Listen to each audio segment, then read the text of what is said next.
Hey everyone, I'm not late. Time just changed. Nah, it won't work. Yeah, I really felt I was close to having some way of starting this show, and then turns out I wasn't. So welcome back. Sorry we're late. Hope you're having a good season. Don't have a quote. Don't got one. What I will say is what I've been thinking about a lot lately is why I stopped playing DFS. It relates to a lot of stuff that I've been talking about on Twitter lately. Everyone's mad when you quote tweet someone else's ranks or or like group ranks. Like I was bored in a doctor's office the other day and I was looking through Keep Trade Cut because you can look at it on your phone, and I don't mind checking out other people's ideas. And I was pointing out some of the ranks I felt were slightly too low. And most of the response I got wasn't really about what anyone else thought or what they were testing their own ideas against the consensus ranks of Keep Trade Cut. It was just that Keep Trade Cut is bad. True, any effort to make group consensus ranks is going to be bad for various different reasons. Essentially because there's only really one opinion, according to John Bosch, who jumped in my DMs about it. And he's a king of value. There's only one opinion on value or ranks that matters, and that's your own. I said there were two. There's the person you're trading with, if you're trading, and yourself. So any group rankings is not going to conform well to two individuals who may not even be part of that group. Essentially, the reason I like looking at it is for looking for players that might, on average, more often in other people's leagues, be ranked significantly lower than where I would personally have them, because that's hopefully going to have more utility for more people in most leagues, where I'm trying to think mostly in terms of content and how my process differs from the average. And mostly it doesn't, because I'm largely a consensus player. And what was I saying? DFS, yeah. I found it interesting that the objection was these suck, not why are other people thinking differently than I do, because the thing I know about having railed against average and consensus ADP and ranks for a while now is sometimes they're right. My process barely hits over 50%. At the best of times, when you're doing well, you should be right on any given decision more than 50% of the time. And that got me thinking about DFS as well, because the difference with DFS is all that matters is hitting. You should essentially prioritize making the right decision for the wrong reasons more often than not. You can be great at DFS because you're great at guessing, even if the reasoning that gets you there isn't accurate or doesn't work, because you're capturing something that works more often than it does, even if you're never able to drill down into why that is. I seem to be talking in vagaries here. Essentially, on a week-to-week basis, in terms of DFS, if you want to win, you have to guess things that don't make sense and won't provide significantly good arguments for the future. You have to, otherwise you can't hit top 12 players, top 5 players even consistently, because the things that have signal don't hit that hard. And I think it bleeds into why I stopped playing DFS enough. I like going to the average and being slightly more accurate than than most can expect to be without doing that work, because there are trends and it's hard to dig down into them and find them. I'm not looking to be right. I'm looking for the reasons that I'm right to be accurate and actually sustain scrutiny and criticism, which will never survive in a DFS landscape. The reason I don't like any DFS rookie takes is because they are literally all bullshit.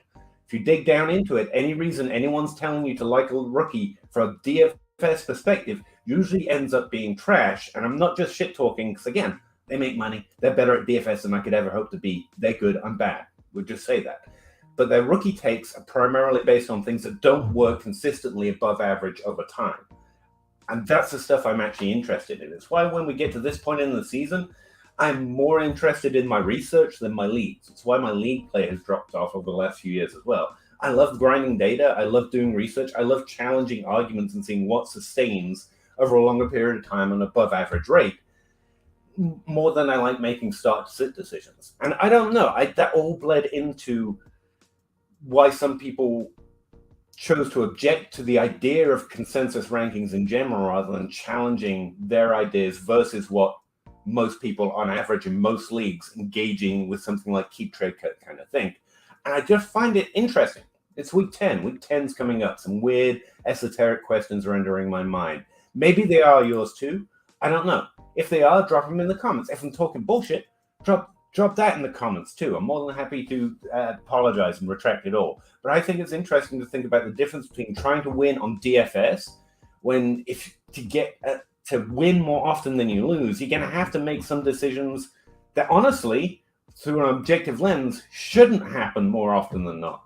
If you want to win, you have to make some guesses based on bad arguments almost, or what I would call a bad argument. Whereas in Dynasty, you can much more go to find the things that are good arguments that should be right more often than not.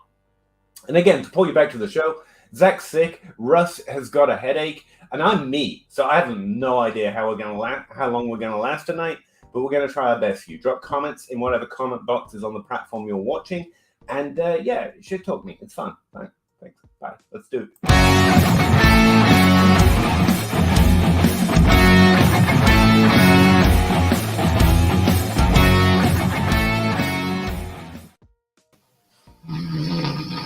No, fuck you too.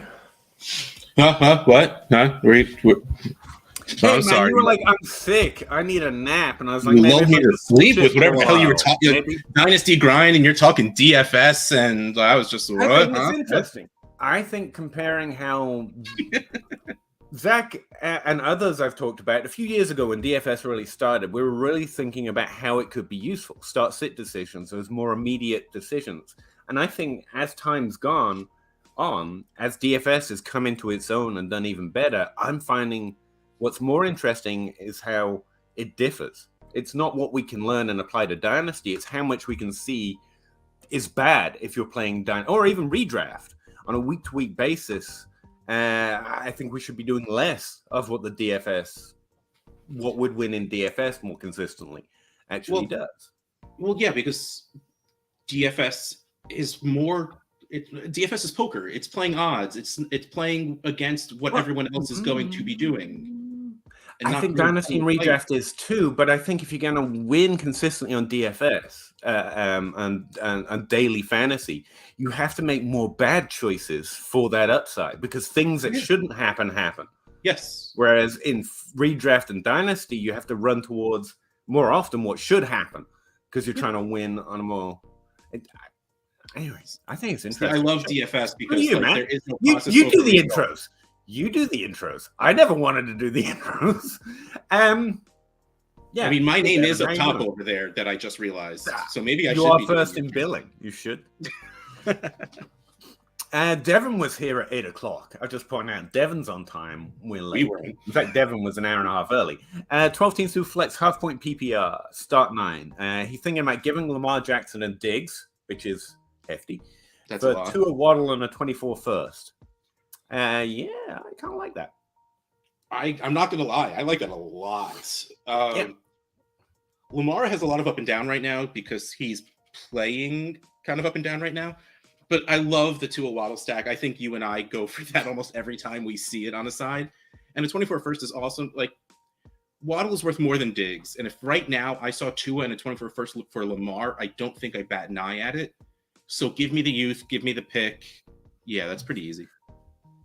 Yeah, but I will say I think it's fair. Like if you're like if you're worried that someone is going to scoff at this offer, I don't think they will. But I would pick the 2 a Waddle side.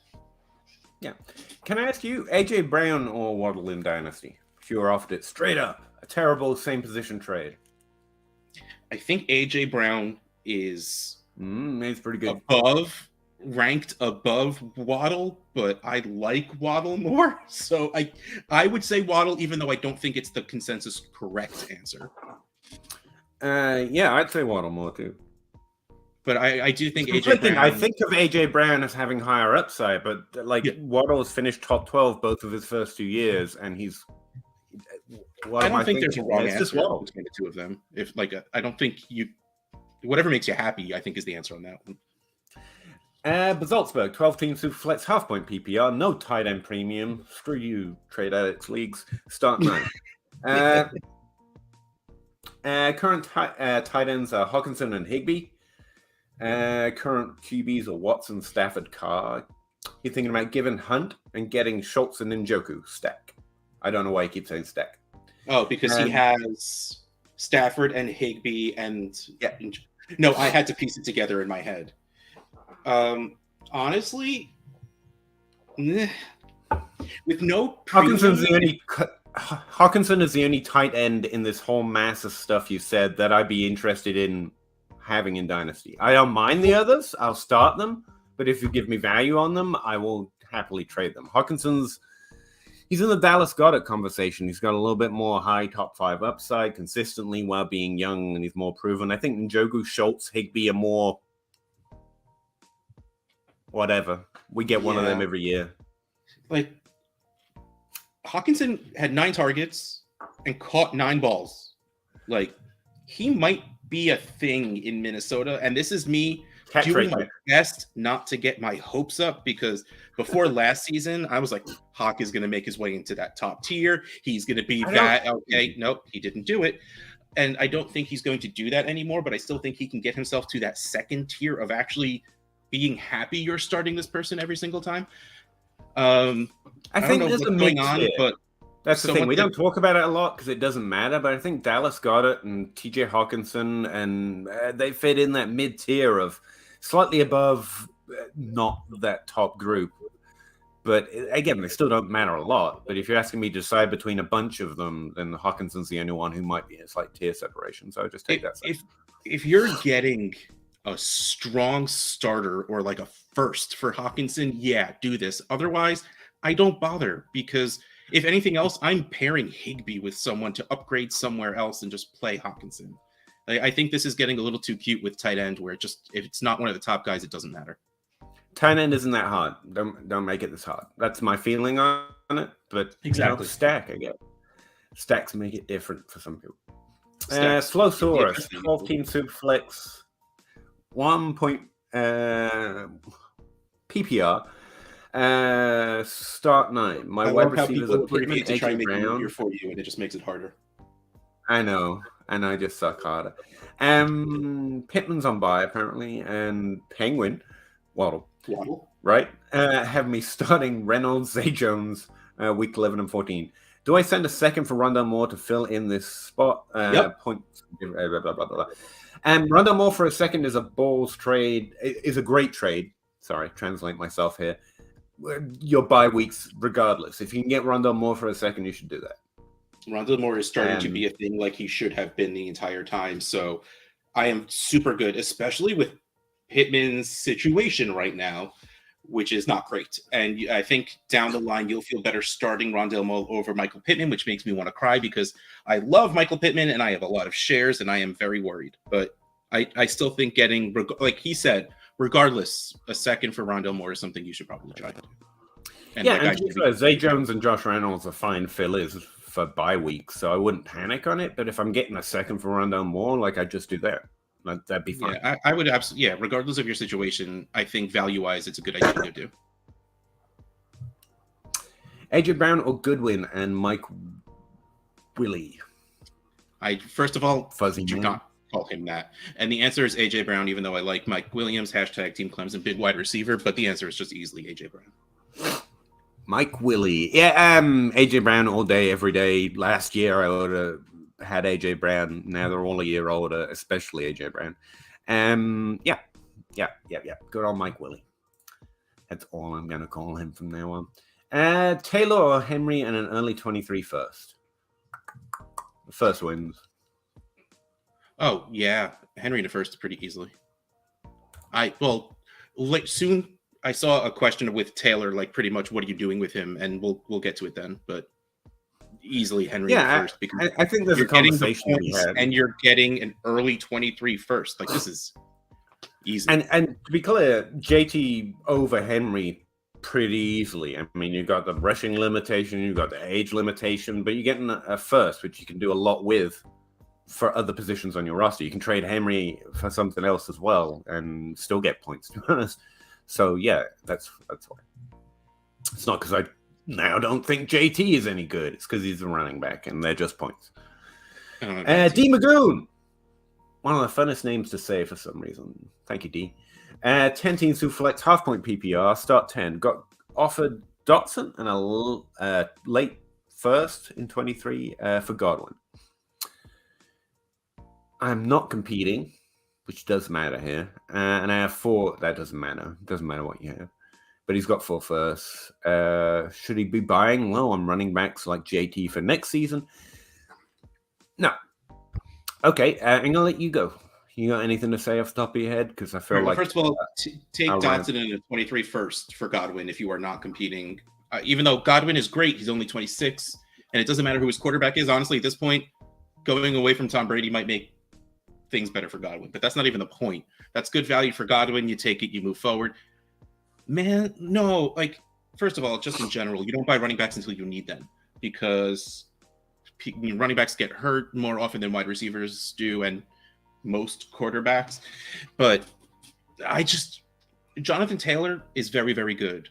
That team is playing so bad, and there is zero idea what direction that team is going in. When they bring in someone who has literally never coached at any level before as their interim head coach, literally the only reason I think they do that is because it would make the locker room happy. So don't just like leave.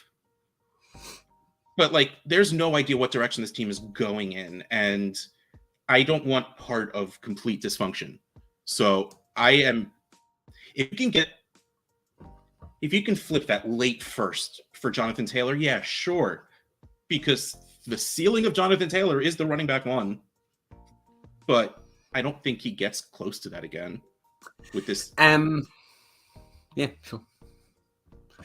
Yeah, Dotson and a first for Godwin is good value. You do that in every situation because we trade to shift towards value in a vacuum, especially. Just in Dynasty, you should always try to add vacuum and then trade Dotson for Bateman, apparently, which you can do in some leagues, in the majority of leagues, apparently.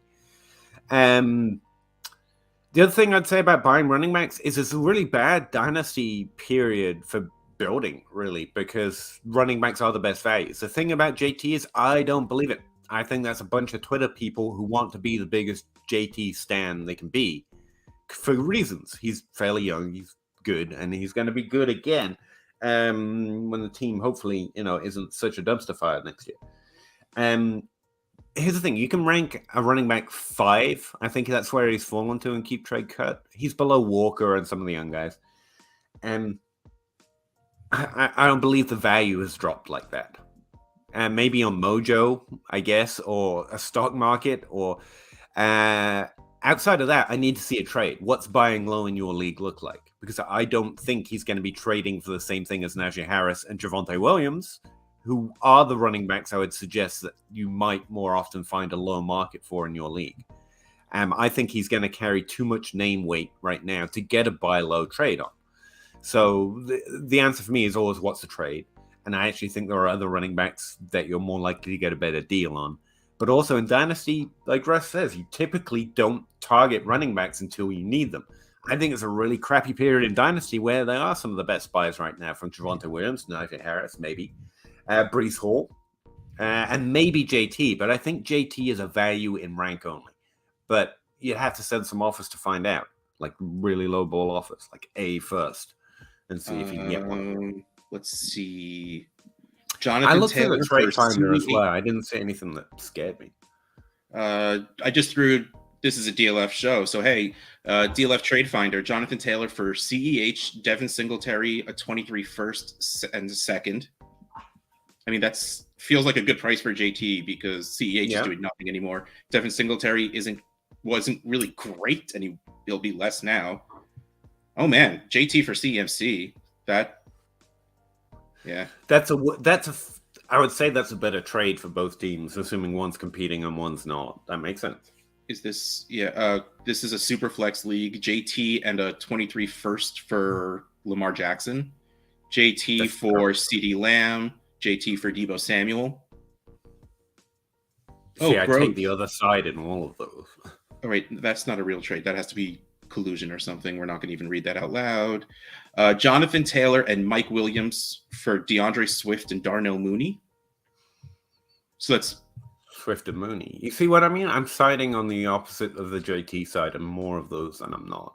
But again, it's about what's going on in your league. JT for Breece Hall, JT for Ken Walker, JT for Amon-Ra 24 first. Oh yeah, that was me. Trade Finder is probably the best tool we've added. I got to admit, it's good. I love it. Salzburg, again, 12 teams who flex, same league. He's in 8th place. Players' hope's not looking good. Yeah, at this point, if it's not looking good, it's not happening. Or at least that's the position I adopt. Like, go all in or all out. Watson, Stafford, Carr. He's got Barkley. Oh, no. He's going to give Barkley, Carr, Pittman to get JT. No. No, look, buying Fields is absolutely the right move, but take Jonathan, take the running, take Taylor out of this and just go buy Fields. Yeah. Honestly, you're not competing Barkley for Fields. See if it'll go. If you need to throw in Carr, try and get a second back. But honestly, I might do Barkley and Carr for Fields right now. But that is just me being so happy that Fields is finally looking like I've wanted him to. Is it more fantasy than play, though? He's putting up more fantasy points. I don't know. I don't have a strong quarterback. He's putting up a lot of fantasy points, but, I think, they're finally letting him play the style that he's good at. That's true. After Lamar's first year, we were just like, they can't let him run this much. And they kind of stopped running that much. I think the same thing is going to happen. They're going to do what they have to for this season. And then next season, they're going to be like, this is what we're doing. Our bad for making you be crap in the beginning. But here we go. We're going to go. So we don't want you to die. So you're not going to run the ball 36 times a game. I just think you're paying for a little hope here. He's going to get a lot of yards on the ground. So he's going to be a top 10 quarterback. Barkley for Tua. Value-wise, at least. Does that happen? Sorry, what? Barkley for Tua. Is that a trade that can happen? I think so. I think if you have to build in hope to Fields, but you can get a player you have to have less hope for at a similar age with already high production. See, it's funny. I think it's a little elevated. This is why this show of just me would be terrible, because I look at what's on the screen and I tell you what I think. And you and Zach are like, well, shouldn't you just do this? And I'm like, but that's not what they asked. Yes. That's true. If I had the choice, I would go after Tua, because they're just the Dolphins' offense is just great, and it can only get better. It feels to me like you're trying to keep your running back while trading your running back, and I get it, but like you're going all in, you're going all out. Don't try and get replacement running back for next year like that. You don't want that back. You're trading that running back, or you're not. Otherwise, you may as well take Barkley out. Carr and Pittman for Fields, like Russ said, it's a better trade. Yeah, honestly, if you're or throw that package at the top 5. This is the thing that strikes me about the Fields is going to be great now, conversational. Maybe there's still some Zach Wilson truthers, I'm sure. Maybe Trevor Lawrence. Like the packages this package wouldn't look too abnormal if you sent it to the Mahomes, the Allen, and Lamar Jackson, the Kyler Murray, like the quarterbacks you're hoping they're going to be. Like try those guys first for this package, and then you don't add JT, and that's a better trade. That's better for you.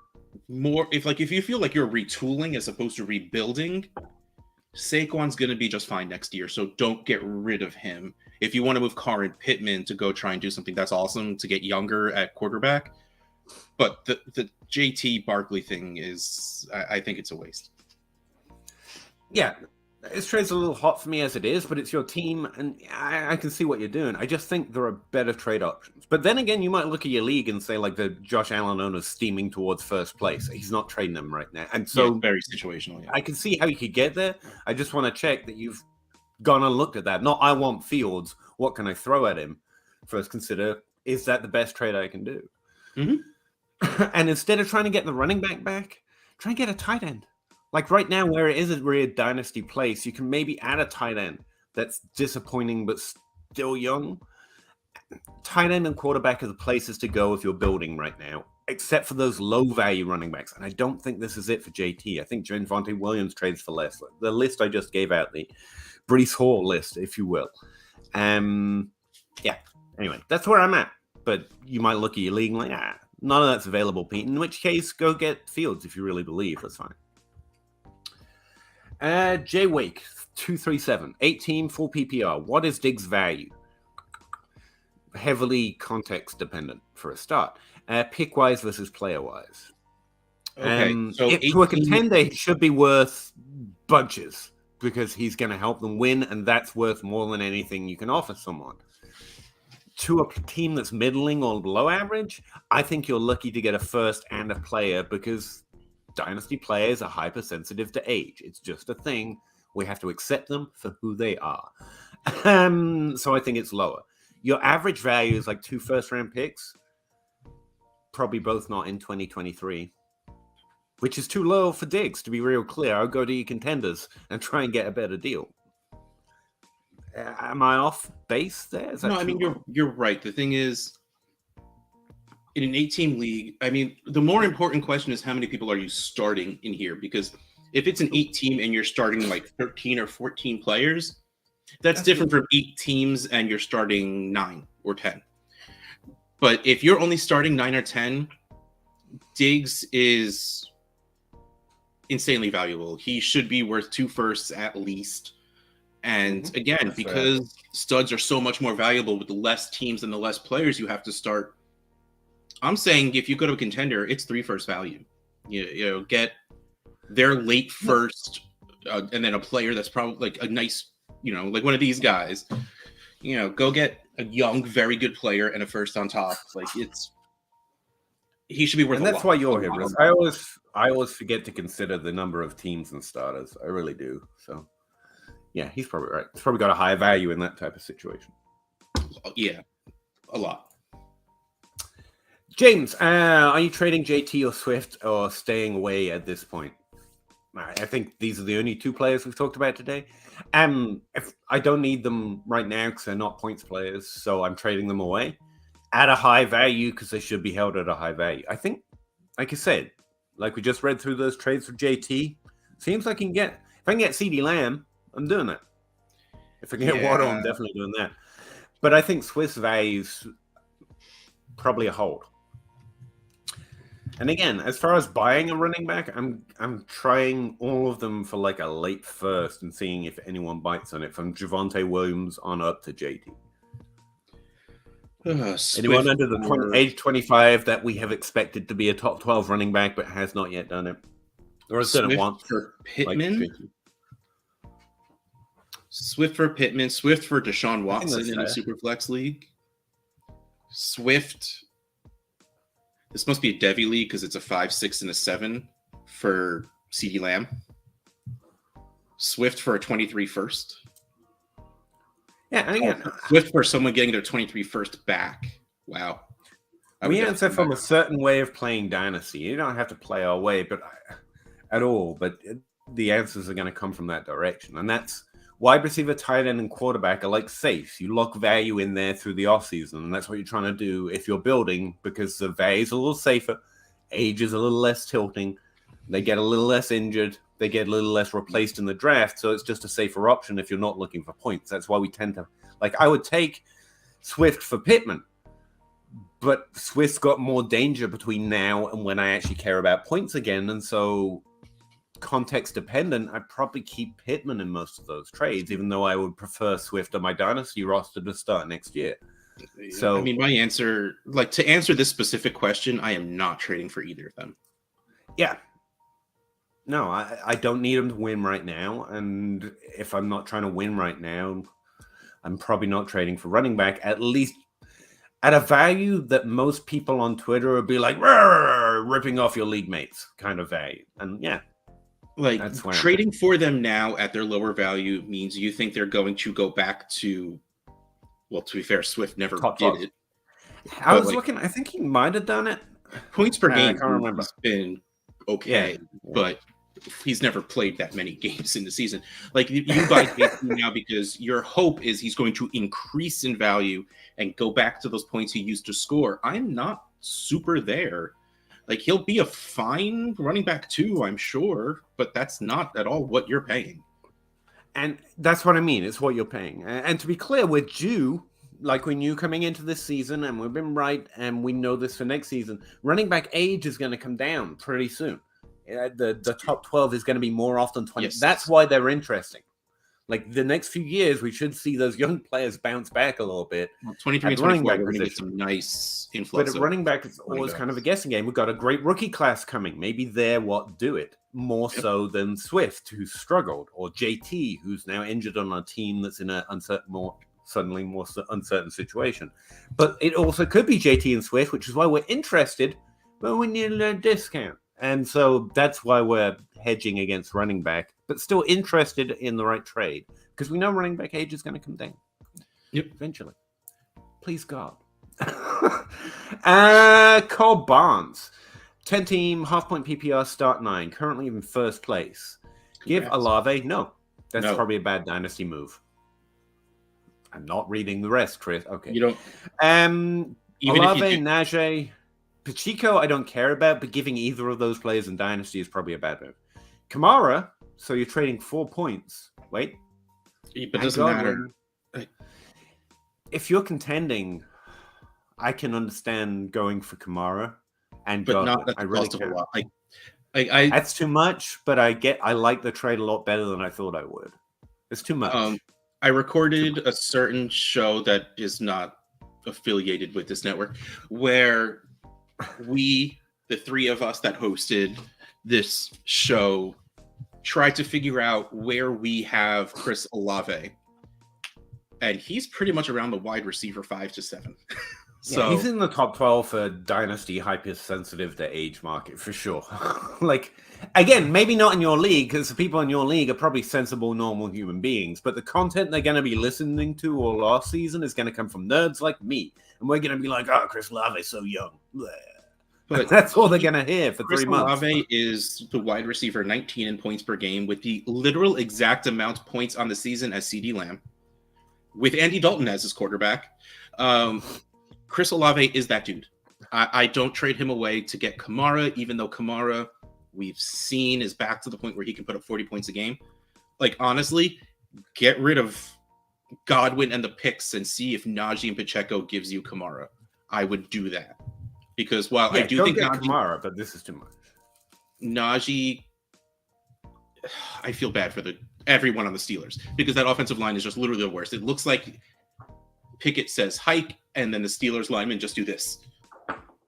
Nope. But so hopefully it could only get better, assuming the Steelers actually put anything into the offensive line. But Najee came into the league at 24. He's going to be 26 next year. That value is going to go down even if he does get better, especially like Peter just said, with all of the youth coming in, because that's the word I couldn't think of. So trading away Najee now isn't really the worst thing in the world, but especially if you're in first place, the points per game between Najee and Kamara has to be ridiculous, even though I don't have it up in front of me. Here's what I know. You should get Kamara because you're clearly trying to win with a trade like this. I think the team you're trying to trade with here wants Olave. That's what they want. They see a low market on Najee, but Olave is who they're targeting. They've cottoned on to exactly what we just said. So I would try a different trade for Kamara. I think they're going to want to trade on Olave. So give them a trade on Olave. But you're going to ask for first back, not this depth. Okay? You're going to need 8 points per game. A lot more maybe difference between this Kamara and Najee. Yeah. And that's with Kamara having his bad 2 games at the beginning of the season of 7 points per game. Yeah, he's if you look at the top 12 running backs, there are 5 at the top, which are pretty much locked in. They're over 20 points per game or pretty close to it. Then there's a gap of other top 12 running backs. And then there's Kamara, who's a top 20 points per game running. He hasn't played as many games, but he's already locked himself into the Eckler to the top 5 running back tier. He's the exception, which is why I keep mentioning his name, because people can miss it. But yeah. Simplify this trade. If you're going to give Olave, get a lot back. Because here's the other thing that I know. That's where I started. In a year, you're probably not going to remember, why the hell did I trade Olave? That damn Dynasty grind dick who told me to trade for some kind of running back I forget. And it's not. Remember, it's the Brit from because it's a 4 Dynasty grind. It's a 4-win trade, which means if you don't win, especially, it's going to suck. And this doesn't make sure you win. So, if they come back and they won't accept another trade for Kamara, and they want Olave, you're going to ask for firsts. Don't accept seconds and Godwin because he's good and old and also will help your points per game a little bit. And you want first just because you're trading a full-on boat. Again, and Olave is the best boat going. He's a yacht. He's a rookie doing really, really, really well. But I think the best thing for you would be to get Kamara without trading Olave. But I think they're going to come back one in Olave. And in which case, only do it if you get a heap. Michael Cole, how much on top of Justin Fields or Tua to tear down to Allen and Mahomes? Surely he means tear up. Well, no. How much on top of Justin Fields or Tua would it take to tear down? Yeah, I don't do that. Unless you're building, so you're literally just trying to do anything you can do to get value. In the non-point scoring season, Allen and Mahomes never survive on my rosters because I get bored and I'm just like, all right, well, I could totally tear down and make the value of my team jump for what I can get from them. Honestly, here's the thing. A lot. And that's coming from me who loves Tua and Fields. Honestly, I'm still at the point of saying two firsts. And I would do it. Some people honestly might be more because we haven't seen it consistently from Tua and we haven't seen it for more than 2 games from Fields. But yeah, 2 firsts and good ones. I'm not talking the 111, 112. One of them would need to really net me something good. And of course, again, whenever we talk about the firsts, we mean value-wise. So it could be a player worth a first or a player worth 2 firsts. But it's always easiest just to give a value as opposed to a specific player because that specific player might not be on that specific team in your league, so it doesn't help anyone.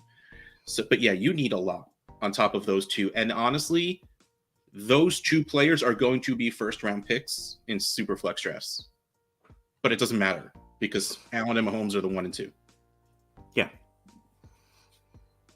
You need a Jalen Waddle and AJ Brown if it's a player. You're not going to get Jefferson or Chase, probably. Hopefully no, because they're going to be either 3 and 4, maybe. Which means you'd probably rather go to picks than players. But you need a heap. And the thing is with Allen Mahomes, like Russ just pointed out, and the reason I don't do it a lot is because you can do it anytime. Yes.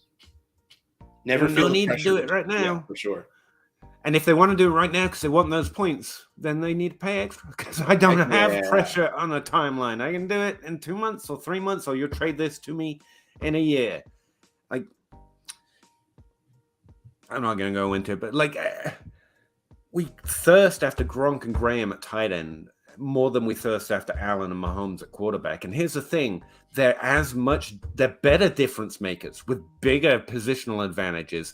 And they last 20 years. There's nothing, especially if it's a super flex, but even in a long QB, and here's the thing. No, here's another thing. You don't get the next one. Look at these 2. I got one right, and I had to wait an extra year listening to how Alex Smith is better. And then Josh Allen, I was shit panning. I was like, this guy ain't it. Ha after year 1, I told you. You try and be as rigorous with yourself as possible, and you're still really lucky to capture one. And there's no mark. Whoever quarterbacks kind of hit much quicker than tight ends. Gronk and Graham took a second. So there's not even a likely dip, except for the one that you get wrong, and other people buy him. So there's nothing in fantasy football, especially Dynasty, like the QBs Allen and Mahomes and those top 5 QBs are. There's nothing in. Yeah, hats off to anyone out there who actually held on to their Josh Allen. Seriously, because we went after you with you owed us. Yeah. You owed our mother money. I did not held back. I was so certain and so wrong. And he's again. That emphasizes how good Josh Allen has been to make that turnaround. And then also protects me from other takes. Like Josh Allen, there's been nothing like that. That's why I was so certain. He's just an impressive kid. And Mahomes, same thing. Delayed year behind Alex Smith. If you're not better than Alex Smith, how can you possibly be good? That's literally a take. Some people that make money off of this said, no names, not me. Mm-hmm. Just saying. It exists on both sides. So, like, no matter whether you're team film or team tape, like, everyone got at least one of those wrong, no matter what they say. And so, like, capturing another one is not a given at all. And we shouldn't get another wave of quarterbacks like we're currently enjoying for another 20 years, another 10 years at least. Like, I love We're being promised it this year. I know, exactly. It's protected me from my feet. It's protected me from Zach Wilson. It's like, just, we're full. We've never had this many good QBs for like a decade. And now you're like, maybe one more. It's like, you've been spoiled. You have been spoiled if you think maybe one more. Like, I love Tua. I don't think they're ever going to be Allens or Mahomes. And just no. And to be fair, there's a downside to this. The last time I got this excited about quarterbacks, it was Luck. And like, I still got a league rebuilding for the amount I went in on Luck. So, I just dropped Luck for my last team this year, by the way. I think I'm still holding him somewhere. It does make me feel so there is a downside and a reason to explore value, to be clear, but like, again, not predictable. Michael Cole, 10-team Superflex, tight end premium, start 11, trying to tank to 101. Max potential points difference draft order. Give Najee, Christian Watson, Gibson a 23 fourth, get DJ Moore a second and a 24 first. Oh, yeah, I do that anyway. Yeah. Yep. Like, honestly, this might raise your potential points just pretty much. Well, I guess like Gibson and Najee together against just DJ Moore. DJ Moore will have the bigger splash weeks that Gibson and Najee won't have. But I still say do this because the value is just too good. I'm less concerned with my draft order than, and again, I get a lot wrong, than my certainty on value. And I think all of those assets drop from now to next year. And I think DJ Moore stays stable, and that first just keeps getting better. And like, I get it. I actually don't get people trying to punish bad teams. Like, you're worse, you get a worse draft spot. And there is such a thing as a hit rate, but the number of good picks that have come on later first round picks, like, I'm not gonna like not do a trade because I'm worried I'm gonna drop a few spots in the first round. It's not enough to swing me. I'd rather bet against, that punishment working out. 12-team Superflex, tight end premium, start 11, rebuilding. He's got Pickett. Still have 723 firsts. Give Waddle, Pickett, and a third. Get Watson, no. And a 23 second, no. No. I hate that. Trade stop to bottom. Even if that wasn't Watson, that's way off for a rebuilding team, in my opinion. Watson has yet to play. He should be a top 5. He has that potential. But trouble tends to beget trouble. And that's always going to be a discount on his value. Waddle is easily his equal in value. Pickett is nothing, to be fair. So it's Waddle to Watson, and you get a second on top at best. And I'd just rather keep the wide receiver if I'm building, to be honest. Yeah. The answer is, this is just easily. Yeah. Austin Davidson, dog. I think that's how it's said. Damn right. Hey, Russ is in witness protection, by the way. That's why it keeps going fuzzy. I know. This is I'm literally like right now like trying to Google how to turn this crap off. Flowsaurus, it begins. Oh shit. And we might have to finish a little earlier tonight on account of everyone being sick. Devon's. Yep. What do you think Juju's value is now?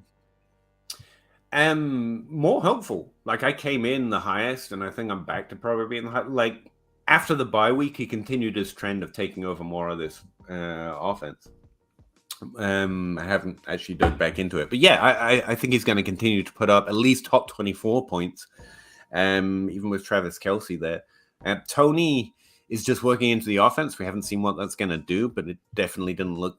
Again, after a bye week and with that trade, Juju continued the pre-bye week trend of having a larger target share and doing more with it. He's owed, based on his red zone usage, he's been unlucky or maybe bad on scoring touchdowns with it, but it didn't slow down after the bye week and with the addition of Tony. So actually, especially if I'm competing, I think he's 25, 26 now. So he enters that range of Dynasty value where he's more probably going to start being more points than he is potential trade bait. But yeah, I still like him. I'm excited about what we've seen recently. The only player in this list, go ahead. Sorry. No. The only player on this list I put even with Juju is Kirk. The rest of them are below. I'm coming to terms with the fact that McLaurin's not going to be that guy. Man, I'm even blurrier than normal. I think my order in all of this is Juju, Kirk, Amari, McLaurin, Gabe Davis. Amari's the only one that's close for me, and he's only if you're really competing because you're never going to get future value out of him. Fair enough. And also, but I think his points are actually on par, if not higher, expectation than Juju. And I like points, man. Kirk's the fact that he's going to have a different quarterback soon. Like, I'm worried that he's going to have a different quarterback soon. Like, and Jacoby Brissett clearly does well with Amari, but there's no reason to say that about Juju, though. That 1 year deal. But they want him there. Like, they tried to get him on a multi-year deal last year, but he decided because he wanted more money in the long run, and he knew the cap is just going to keep going up, so he stayed. So, like, I'm not worried about the 1 year deal. I can't decide what to tell you about Gabe Davis because we're reaching the point where when I start to continue to say exactly what I've been saying for like 6 months now, people will say, yeah, that window has passed. So it's like it didn't 6 months ago when we got it right then. He missed a touchdown, another 70-yard bomb. So next week he'll probably catch a 70-yard bomb, and I can't decide if that's going to be a better window or worse because finally some more people will accept what he is for fantasy, or more people will go back in on, see, he's doing it again, and fail to realize they are Charlie Brown. So I don't know, but like any value I can get out of Gabe Davis still. And Kirk and McLaurin, it's the same thing. I think Amari and Juju are the only ones with interesting value / points per game on consistency, at least upside. So yeah, the other Justin Amar I will trade them. Yeah, and Juju and Amari are actually interesting. Austin, I'm in Dynasty League where nobody will sell me in a win now player. That sucks, man. League situation is so underrated in content these days. No matter what I pay, I don't know what to do, man. I just want to ship. Yeah, I actually talked about this a little while ago on my podcast. I've seen some great Dynasty players shift a league when they need to make them trade. And they're great Dynasty players. That's all I can say about it. I don't think it's something I can pretend we can consistently do in our leagues. Like the Outhouse Challenge is a way that Russ tries it. I saw Matt Price use a very cliched, because we've all heard it, but he used it so effectively, he literally switched the entire league over into a trade-friendly zone by just basically doing an open auction. I'm going to trade this player. Highest offer wins. Here's the deadline. And just reminding us of it in a friendly manner. He actually got a trade done that no one was willing to do to start the week. Yeah, it's tough. Austin, if you want to shoot us some names of people you've tried to trade for, we might be able to offer additional names that are a little undervalued in some leagues. So they might be better targets. Because, I don't know, maybe what you think of as a win now player isn't the best win now player to target. But I doubt it. If you're here, you're pretty deep into Dynasty, so you've got a pretty good idea of who is and who isn't. But that's the best I can suggest. Matt Price, or the Outhouse Challenge style of go to all your league at once and saying, look, I'm trying to do this. So we're going to make it fun. I'm going to trade for the highest price, my first round pick for the best running back anyone offers me in the next 4 days. I don't know. Depends how well you know your league, if you've got a group chat going. It's rough, man. I actually find myself a lot in the opposite situation where everyone's, especially in my leagues, even if they're winning, they've got their eye on the rookies this year. And so no one really wants to trade for win-now players. And that's the reverse situation. Sometimes you just get trapped there. There are other leagues. If these aren't your friends, it might just be a league where trading isn't as active as you want to be in Dynasty. I'm trying to vamp, but that was I gonna got be my nothing on question. trades, man. You got anything? Okay. That's Trying cool. to help. I like that. No. The question is it just you they won't trade with because you're winning, or is there no trading going on in your league? Because if there's no trading going on in your league, then it's time for a new league. If they're not trading with you, I mean, that still kind of sucks, but at least it's strategy. You know, it's not a shitty league. It's them just trying not to let you win, which is going to be all the more sweeter when you do win. But yeah, what I guess really what it comes down to is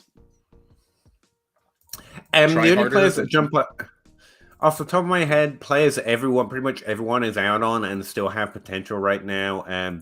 Leonard Fournette, especially after last week when Rachaad White's usage was so surprisingly high. In terms of expected points, Leonard Fournette's got all the red zone usage. He's still predicted in the top 12 this week. And the Leonard Fournette owner has gotta be done, right? Maybe. Mike Evans, very much a win now player who can have top 12 expectation with down the stretch here. Can't think of a single tight end. No, it's just those two that stick out that you might not have already tried. Gavin, 12 team Superflex, half-point PPR, start 10 contending. Give a 23 first, late, and Christian Kirk. Get Josh Jacobs. And a second. Drop a few steps back. Kirk to... like, if this is one of those things where you have to start a certain amount of running backs, so you need that specific position, cool. Otherwise, I don't think the points per game is going to be that different between them. That would be worth doing that. But like, if you're in a league where you have to start running backs and you know your running back situation is shaky, then yeah, this might be something you have to do. I get it. Over the last 3 weeks, Christian Kirk has averaged 12 points per game, and Josh Jacobs has averaged 22. So yeah, it's been significant over the last 3 weeks. 14 and 19. Yeah, it's like 5 points per game. I hate it, but if you there's nothing better. Winning is the entire point, and I kind of like this. You'd think the first would get it done if they don't want Josh Jacobs, though, right? Adding Christian Kirk seems like a lot. Maybe counter. Well, I mean, take that's the what you're pick getting and Kirk out. A late first and early second. Like, you're literally dropping back 3 or 4 picks to do this swap. That, like, to me, that's not the biggest deal in the world. Fair. That's fair. So, like, if this is something you need to do for really your roster, Kirk then for Jacobs. Yeah, I do. A couple spots. That's not a big deal. Go for it, guys. Hey, who's a wide receiver I should be able to get when I'm giving up Jacoby Myers and Gabe Davis? I mean, depends what they feel. I know who I would target. Maybe that would be the best way. Jacoby, like wide receivers. I mean, maybe just like honestly, you're not going to get. I don't think you get a lot. You don't do this. Like, if you want to score points, just keep playing Jacoby Myers. The dude has had like a 30% target share. He's doing well. There's no reason to get rid of him right now. He's a top 24 wide receiver. At the end of the day, he's fine. Yeah. But like, I don't think you're going to get someone that is so markedly producing better than Jacoby Myers by adding Gabe Davis that it would be worth it. You'll just feel better when you look at your roster. Having said that, Gabe Davis sways some minds that he is like the ultimate flex play. So I am coming to an answer here, man. I'm just trying to find you a list instead of just saying Jalen Waddle all the damn time. I mean, it's the right answer. Yeah. Always. But you're not going to get Jalen Waddle. No, absolutely not. Maybe. Like, I mean, you're looking at that, Michael Pittman area, and you're not going to Marcus Brown. Michael Pittman right now. Yeah, but Marcus again, Brown. If you need to score points, that's not the... Yes. If you need to score points, no. Yes, that is a great move if you want to capitalize on Jacoby Myers scoring points so you can put value onto your team. That is a great move. Garrett Wilson has already bounced back the last 2 weeks, if memory serves. It's too late for Drake that. London I is still tried to get due. Garrett. Drake London, maybe? But you could do that. I That mean, might get it for you. that's a low ball, but if it's been consistently low since the early, they might tilt. Yeah, if it's a competing team that has Drake London on their team and they're annoyed that he's not scoring points, this might get you close. Like, I don't think this gets accepted, but it's not something that's going to get scoffed at because Jacoby. The other names that come to mind are Brandon Ayuk and Devontae Smith. Is that it? Oh, I would love Dynasty-wise, I would love to do it for Devonta Smith, but I still think you're happy enough with the points of Myers that you don't need to do this for Smith. I would. That's the thing. Like, for the points of Smith. Again, I hate that we don't like Myers, but we're not going to value Myers this offseason, and so you're getting the similar points per game with a player who's probably going to be drafted above him in August. I would do something like that. Yeah, fair enough. If the points per game is the point, though, like Russ says, you're pretty good here. You got a great flex option. You got a top 24 wide receiver. But since you're asking, you want to pair up and go up. Those are the players I think are within the range, depending what your league mates say. And if they say no, it's not wrong. You can't be like, you're meant to do it, and then you might have to explore some other options. But again, if your points per game matter still, Russ is right. You're okay. Yeah. Scott, 12-team half-point PPR single QB. I want to move Mixon after his big game. My wide receivers are Waddle, Adams, CD, AJ Brown, and my tight ends is Andrews. Just showing off your team at this point, aren't you, little Scott? bit. That's really good job, man. Seriously. Mixon for Jacobs. Mixon for Swift and a 24 first. I mean, I plus don't think something. Swift is Actually, you're not getting a like first on top of Swift for Mixon. The weird part is you probably want to maintain your points per game with this team. Like you're obviously competitive with that lineup. And Mixon's a fine top 12 start. So again, Leonard Fournette, maybe you might be able to tear down and get a plus for a Leonard Fournette, but it depends on what situation that team's is in. Damian Pierce is another contender. Alvin Kamara. But no, Mixon and Kamara are probably valued similarly in most leagues. Mixon for George Kittle, Mixon for Justin Herbert in a one quarterback league, Mixon for Antonio Gibson in a 23 first. I'm assuming you need a running back because I'm assuming he's a starting running back. If not, a whole bunch of other options open up. Yeah, I mean, I'm just trying to see anything that's not complicated. Mixon for 23 first. Mixon. Oh, that's a really that might be the best answer. You're looking for a first in value. So if you can get Ramondre Stevenson and tear down a little bit and a plus, it's all about what that plus is. If I'm trading him straight up and not worrying about points per game, I switch position. And the players we just mentioned, Brandon Ayuk, Devontae Smith, Drake London, are all really good dynasty ads, and at the wide receiver position. You already have Andrews, so you get there. Or you try and tear up your quarterback. Who Mixon and Deonta Foreman for Elijah Mitchell and Marquise Brown.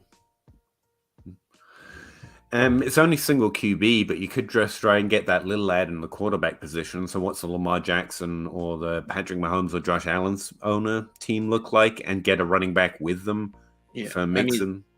I mean, all that being said, like if this sends Mixon for Swift in a first and see if they say yes. There's nothing wrong with that. I just don't think it happens. No. But I don't think anyone's fooled by this. Like, I don't think anyone expects that to keep happening. All right. Or you go for a running back. And again, Havoc, I don't know what your goals are here, trying to pair these two for something.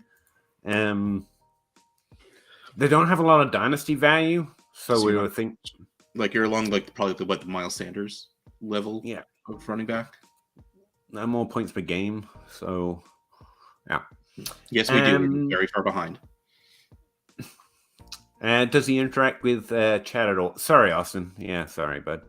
That's literally all we do. It's we're so far behind that hasn't shown up for you yet. Sorry about that. I mean, yes, it does, but we just kind of go down the list. We try not to let money sway our order. But we really appreciate it. Dan Rice, I quit DFS for similar reasons. Oh, we're back to my random introduction. That's how that's the thing. I also figured out that the edge in DFS is one, making those bets, but also you have to do it at a decently high volume. Unless you're TJ Hernandez, basically. If only we were. Thank you for letting them know, Scott. I'm gonna skip ahead to some questions because obviously they were tilting on the fact I was randomly ranting. Dynasty Superflex team is trending down and I'm heading to a rebuild. What should I look to get for Jimmy G? There's a whole tier of quarterbacks that have value but have no value, and Jimmy G's in it. You try, 25 second and 24 4 or an equal concepts. I mean, 25 seconds. That type of player, it's about timing. It's about someone loses a quarterback and they're competitive, and you're like, okay, give me something that normally I wouldn't get from you, which is basically a second Jimmy G wide and receiver a second first. Yeah, like you're gonna have to make Jimmy G part of something to make it worthwhile. You're probably gonna have to make a package trade to a team that has some use in having that level of. I can start him at some point quarterback, and that's tough at this point in the season. Sorry, Austin. Yeah. Well, we sure hope we're it, man. Normally we have a third, and we're a mess right now. So I swear, normally we're good. Isn't that what everyone says? But yeah. We got Russ at least. We're doing good. Hey, Calvin Hobby. I know him. Calvin comes in, saves the day for us a little bit. Thank you. And Michael Cole, 12 team, Superflex, start 11, give Pierce, get and a third, get a first from a playoff team, so it's a late first. Yeah. I think that's about the value you expect Pierce to be trading for now and in August. Maybe Pierce in the third, get 23 first from a playoff. I mean, that's what he's worth. He's worth the first at this point. Whatever. Adding the third is just like a kick in the rear because he's easily worth that or more. But yeah, I mean, I'm not sweating over adding the third at all. SEO 12 team start 13. Wow. Nice. Give Fields, get Lance, and a mid to late first. Yes. I like Fields. I trust in Fields. I don't want to go back into the risk with Lance. The value is fine. If you believe in Lance, cool. I'm scared. That's I think where the trade is fair. I always lean the first probably does more things for more teams, so I'll take first. And there's upside with Lance too. Kind of. Captain Dynasty, 12 teams, Superflex, 6-point passing touchdown, non-contending. Take 23 late second for Brady and Gus Edwards. Oh wow, that's painful. But yes. That's what you're going to get for Brady in Dynasty these days, even in the Superflex. I mean, they're worried he's not going to start next year. They're worried he shouldn't start next year. Yeah, now we're at the point where he's not scoring QB1, like the QB1 points, and he might not play next year. So yeah, and you're not getting anything for Gus Edwards, even when he's scoring points. So yeah, I mean, it hurts the soul, but that might be a yes. It is, just to be clear. Flosaurus, 1-point PPR, which is also just a PPR league, I figured. My running backs are Swift, ETN, Jamal Williams, Foreman, Mostart. Need to start 3. Currently thinking ETN, Foreman, Swift. Oh, it's a start 6 question. I get so few.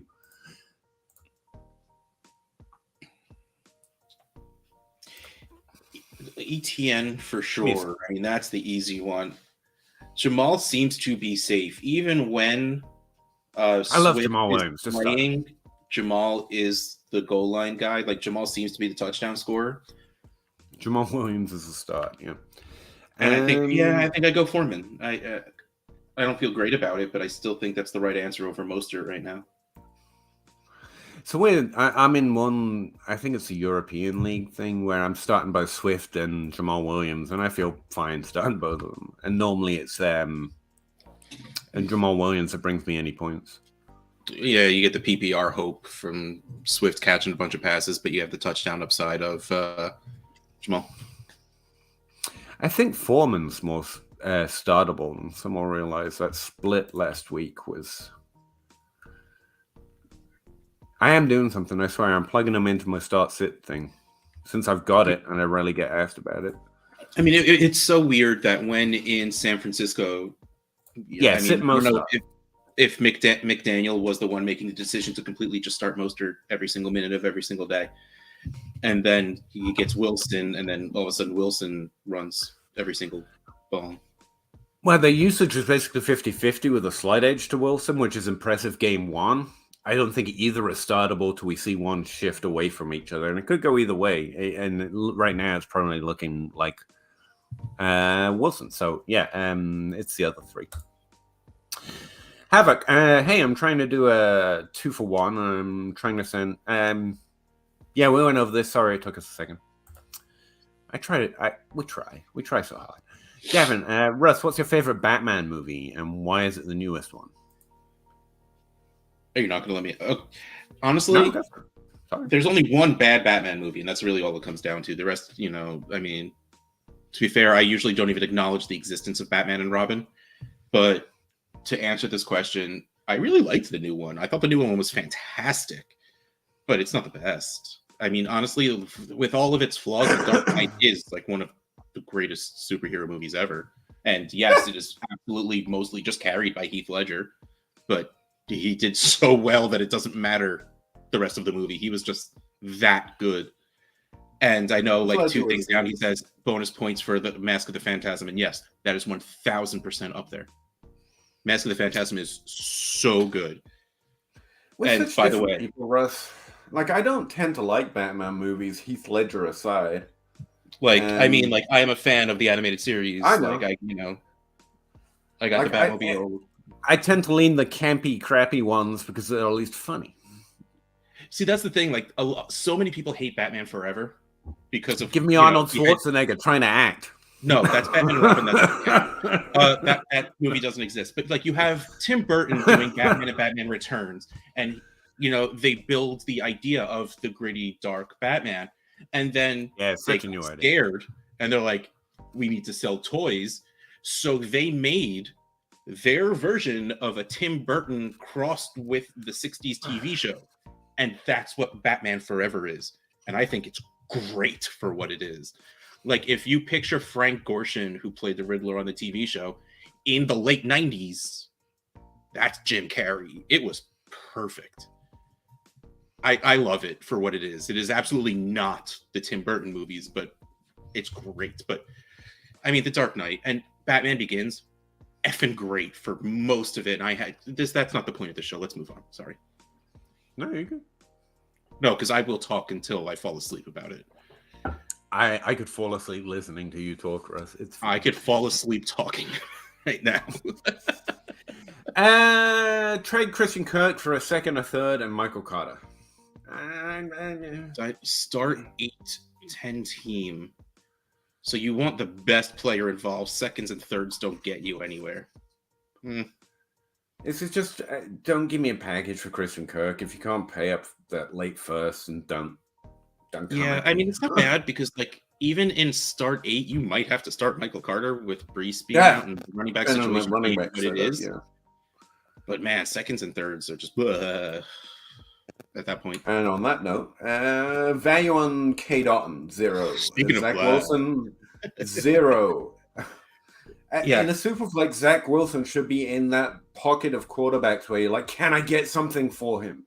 Like, that's where we're at. Like, and get there before your league mates. Non-tight end premium start 10 doesn't affect it. K. Dotton is worth a third. Zach Wilson, man, like, I just keep him until he's worth a first for real again. He's not gonna be, though. I think you're better off trading now.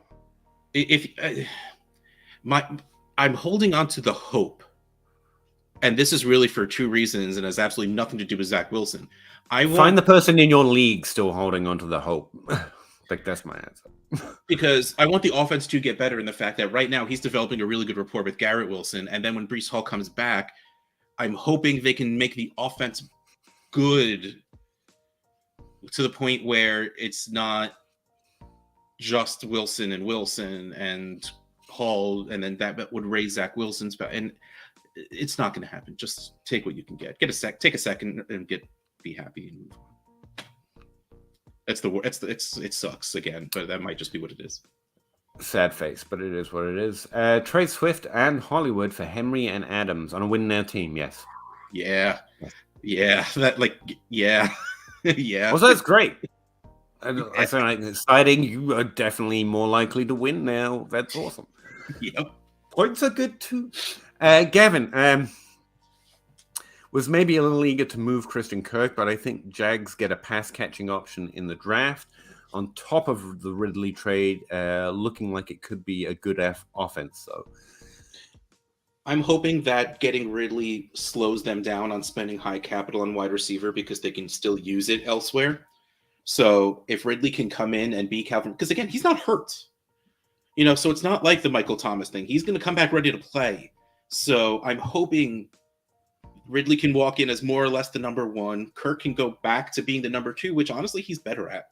And Evan Ingram's been pretty good. ETN is showing that he is ready for the NFL now. So if they shore up their offensive line and spends a lot of capital on defense, their team in general just get very good fast. And then you spend a third round pick on a wide receiver.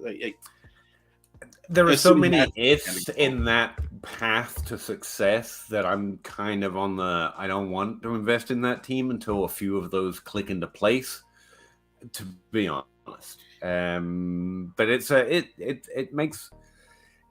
a sentence with words that is grammatically coherent and things that could happen. Sorry.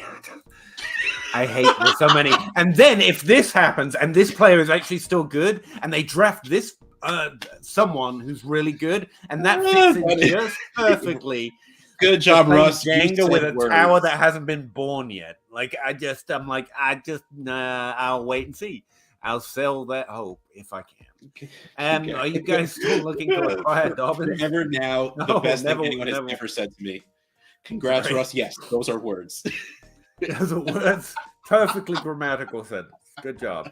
Personally, I've never been told I'm grammatically correct, so I assume it's a positive. I've never been looking to acquire Dobbins. I don't buy running backs until it's time to win, and he's never been a running back that's on the list of the running backs you buy when it's time to win. He's great. Super, super little. I'm talking like late second. I would probably do it. Again, running backs are probably the best buys in Dynasty, but none of them are pretty. Dobbins is a handsome man, I'm sure. I don't think I actually know what he looks like. But I'm a huge Dobbins fan, but it's getting less and less likely that by the time he gets back, he's going to be the guy there. He's a top 24 running back because of the offense when he's healthy. That's the problem I've got. Yeah. Lamar Jackson is the running back you want there. Rain H2O. That's redundant in an awesome fashion. 12-team PPR Superflex Start 8 got offered Jeff Wilson and Danny Dimes. That's not Jeff Wilson. That is not Jeff Wilson. That better not be Jeff Wilson. It's Justin Jefferson. Yeah, I just realized that. Give me a break. You're sick. I'm just stupid. That's a good excuse too. Give away Lance and 101. Lance and 201 for 101, 201, and Judy for just look. No, getting Justin Jefferson is 99% of the times the right answer. 12-team super flex. Not right now. You're just not that guy. You're just not that guy right now. It's fair, I guess, for Justin Jefferson, but you're not that team right now. The 101 is going to be a first-round startup pick. The 101 is going to be equal to Justin Jefferson. How wrong that sounds, Bijan Robinson is going to walk in as the running back one. He's also a running back, which means all those high T people in your league are going to already value him more than Justin Jefferson.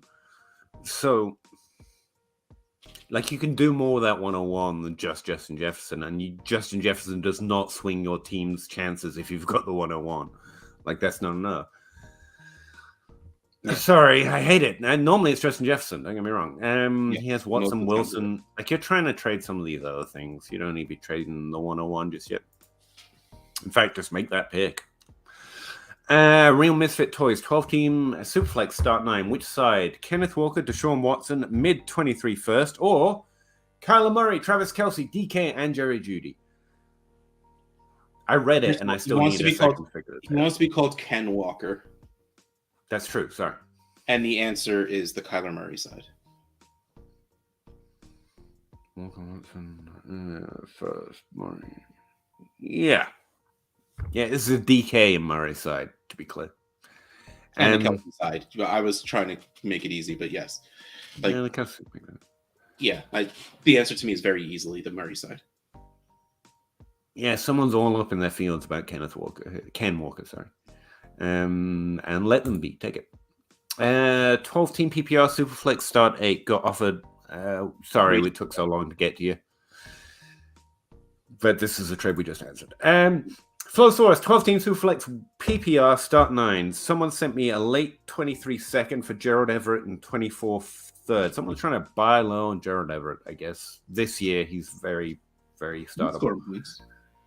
Mm-hmm.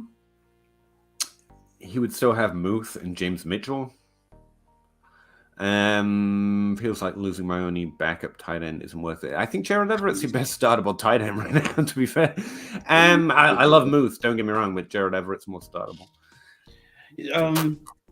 A second for Everett? It just seems... honestly, the value is fine. Especially with no premium. A second for Everett is awesome. But I think he can get a second for Everett. Second to make your team better. Because drafting a late second isn't going to help you all that much. So if you could do something with that second that's going to help your team somewhere else, cool.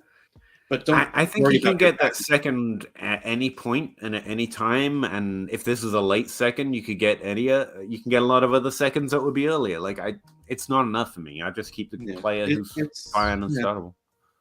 I mean, it's fine unless you're strongly tanking. There's no reason to have to panic on the potential of a player getting injured or anything. Gavin Ferguson chatted with who I assumed was Addison in the comments of his buy-sell video today. Plug, what do you think about Chubb Jacobs for the playoffs as well as going into next season? Yes, it is Addison, by the way. He answers as the under the DLF whatever account on videos. Right. I don't know schedules. Hopefully you can pull that up, Peter. But man, Chubb is just seems to be the answer right now.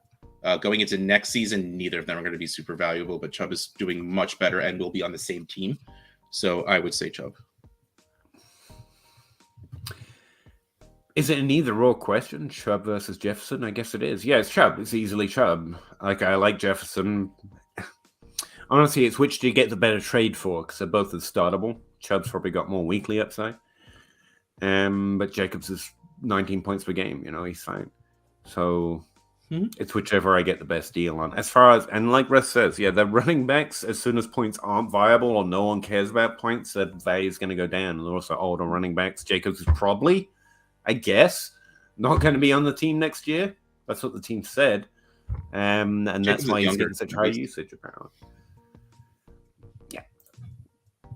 D. Magoon, 10-team Superflex half-point PPR start 10. Again, not competing. JT owner is willing to give me JT for my Gibson, Juju, and a late sec. I think that's okay value for JT, actually. I like Juju. I'm not gonna lie. Wrong. That's a lot of... I mean, that's Juju and a lot of meh. So, yeah, if you want to hope JT, that offense turns around, I would send that for Jonathan Taylor. I think that's fair. And that sucks because we've got Juju on it, and I meant to say just Juju, but no, that's fair. Brian Robinson, mid-second, get Swift. Yeah. That's an answer so easy. A redrafter could tell you. No, that's a really good trade. I don't know why I should on redraft. I really don't. Easily Rambo, yeah. See? He's raining down the right answers over here. I'm glad. H2Oing down the right answers. It doesn't work as well. You're right. It is the rain thing. Ramsey, 12-team standard. Oh. Start 8. Someone is offering me Lamb for Damian Pierce. Yes. Standard? Yes. No PPR. Yeah. Yeah, it does. It should drastically. And probably in favor of Damian Pierce there. Yes. Standard, Man, I'm not even sure. It I don't changes have any everything leagues to tell you I don't have standard leagues, but I do have standard scoring plugged in, and yeah, and I have played in standard. That's where I started. So Lamb has 116 points, and he has 42 receptions. So we're wow, like that's a lot. Like we're talking to put him down to the 70s. And yeah, it's drastically different. Like CD Lamb, even valued as what's his rank? Wide receiver 11 this week is meant to underscore Damian Pierce by 2 points instead. And then you're putting Pierce down to 100. So we're still talking a 30-point difference between the two of them, and my camera just started to suck again. Yeah, I mean... It doesn't suck. To be fair, it's a very nice camera. It delivers a very cool effect. It's just we can't see you. Ashton, in a 12-team super flex, I traded a 23 first and Deion Jackson, good job, for Breece Hall. Oh, I love that. Good job, man. Ashton Dynasties. Ashton knows Dynasty. Good job. Andrew A. I don't know why I said H. Can Khalil Herbert win starting... Can Khalil Herbert win starting running back role in 2023? Think about trading for next year. Thanks. I mean, running backs... This year isn't the year to say this. Because the rare event where running backs actually won the job over another running back actually happened this year more than it does typically in a 5-year span. But yeah, that's not the way to think about running backs. They don't win or lose. Khalil Herbert can do the job. They know he can do the job. It's not his job when David Montgomery's healthy. And so the question is, do they draft? This is the last year of Montgomery's contract. Yeah, well, that's what I mean. The question is, do they draft someone else to make it their job instead? I mean, I don't know, because it seems like they kind of want to workhorse a little bit because they're still giving, it's a complete new front office, and they're still giving David Montgomery the ball that often. Maybe they do give Khalil Herbert the ball that often next time. Yeah, I mean, if you can get him for late seconds, then yeah, worth a shot. Khalil Herbert's a good player, though. At his current value, if you're looking for a deeper running back and who can do it when the opportunity's available, I think he's good. Yeah, I just don't think about the running back position this way. I think Khalil Herbert's good enough. It's about what the team decides, and that's not a thing we can guess at it. But like, I'm not in their head at this point anyway. Yeah. Joe McCarter. Sorry, I don't know why I said it weird. I say everything weird, though, to be fair. Rebuilding, 10-team Superflex, trade away Swift. No, probably not. And a 24-second for Javonte Williams. Swift and Williams paying up to me. From Swift for Javonte is not the right answer. Yeah. I mean, I probably actually prefer Williams, but I don't get why you would do that. You know what I mean? They're both kind of the same proposition right now. Swift has probably done a little bit more to prove himself. Although, again, Williams is kind of doing it in volume to start the season before he got hurt. I just think this sucks in the way a same position trade sucks, in that they're both really decent prospects. One of you is going to get this wrong, and so there's not much of a value difference. And so if you're the one paying the higher pick, you're already the loser, if you know what I mean. There's not enough to separate them from me. Not a fact. Aaron Williams. Aaron, how you doing, Aaron? 10 teams through flex, half point PPR, tight end premium, start 11.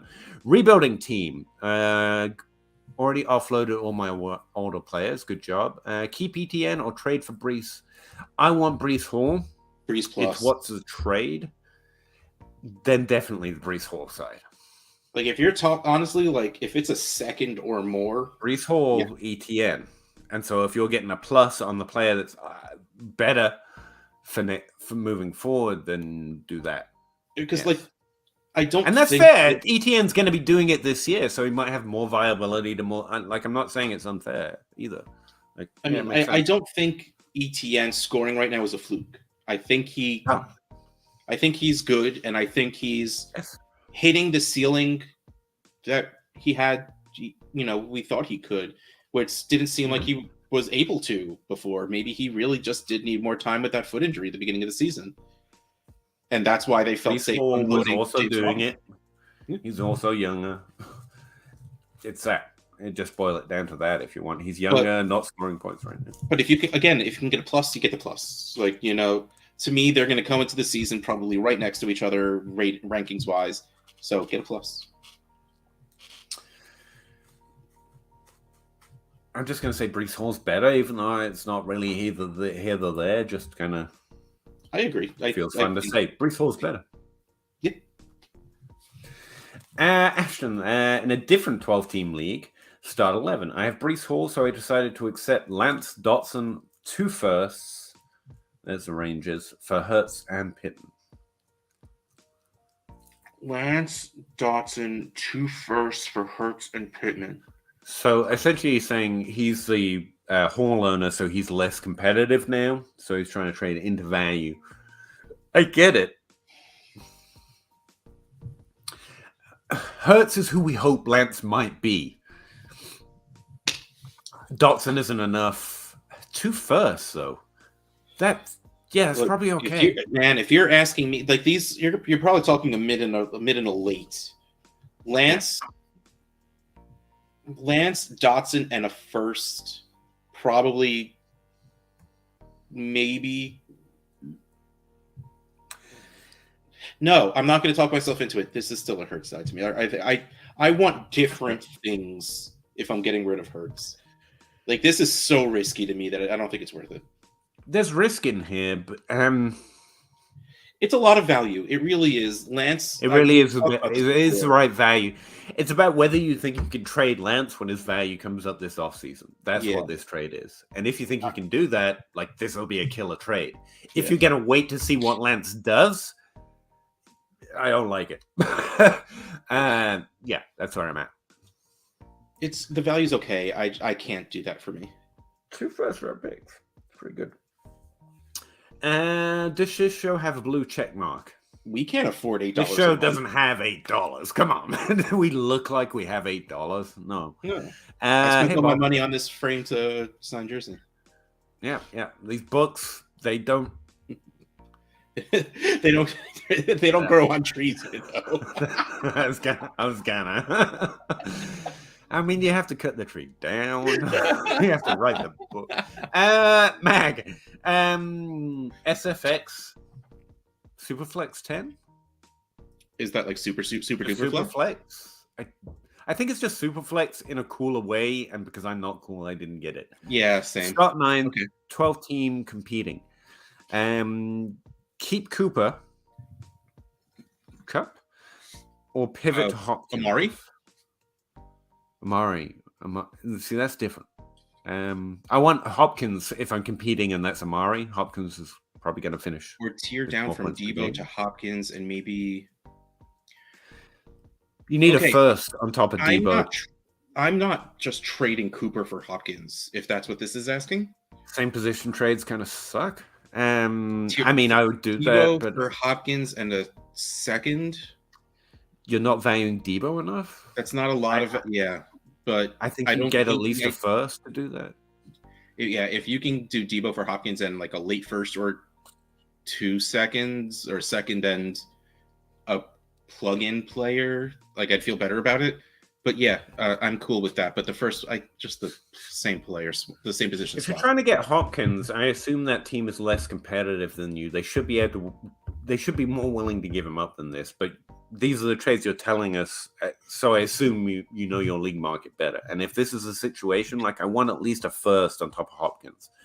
I would say on average, I would suggest Hopkins trades for a second from a less competitive team, not a Debo who's worth 2 firsts. Also, but just this like is your league, so wait just get a first back and it's fine. Like Debo's value is very, very low because he was hurt and they had their bye, and we haven't seen what he does with McCaffrey. I think if you just let him play for a game, his value will go up a bit. Yeah, I would rather just keep Debo and not get better as a competitive team, which is rare, than give Debo up without a first coming back. I get it. It's pretty razor. But winning is cool. Stevenson and Smith-Schuster Smith-Schuster would be a better name, though. Let's face it. Smith-Schuster. Devontae Smith and Dotson. I take Ramondre and Juju. I love Devonta Yeah. Smith, but Dotson is very bleh to me. The only reason he has value is because he caught 2 touchdowns in his first game.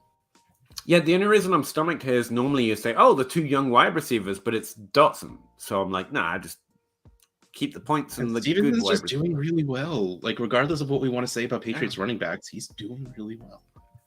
He should have more value than this to anyone that's competitive. And if he doesn't, then just keep him. He'll still be something next year. It has to be Stevenson and Juju. You get it, Mac. You get it.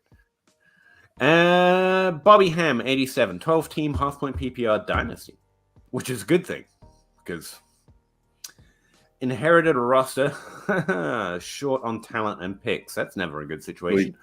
You just have AJ Brown, Elijah Moore, Rashad Bateman, and Mooney, so I don't know how short you are. I mean, if that's all we have. We talked about this last week. I don't think Burks is a target for a team that's building. He's too risky. And I like Burks.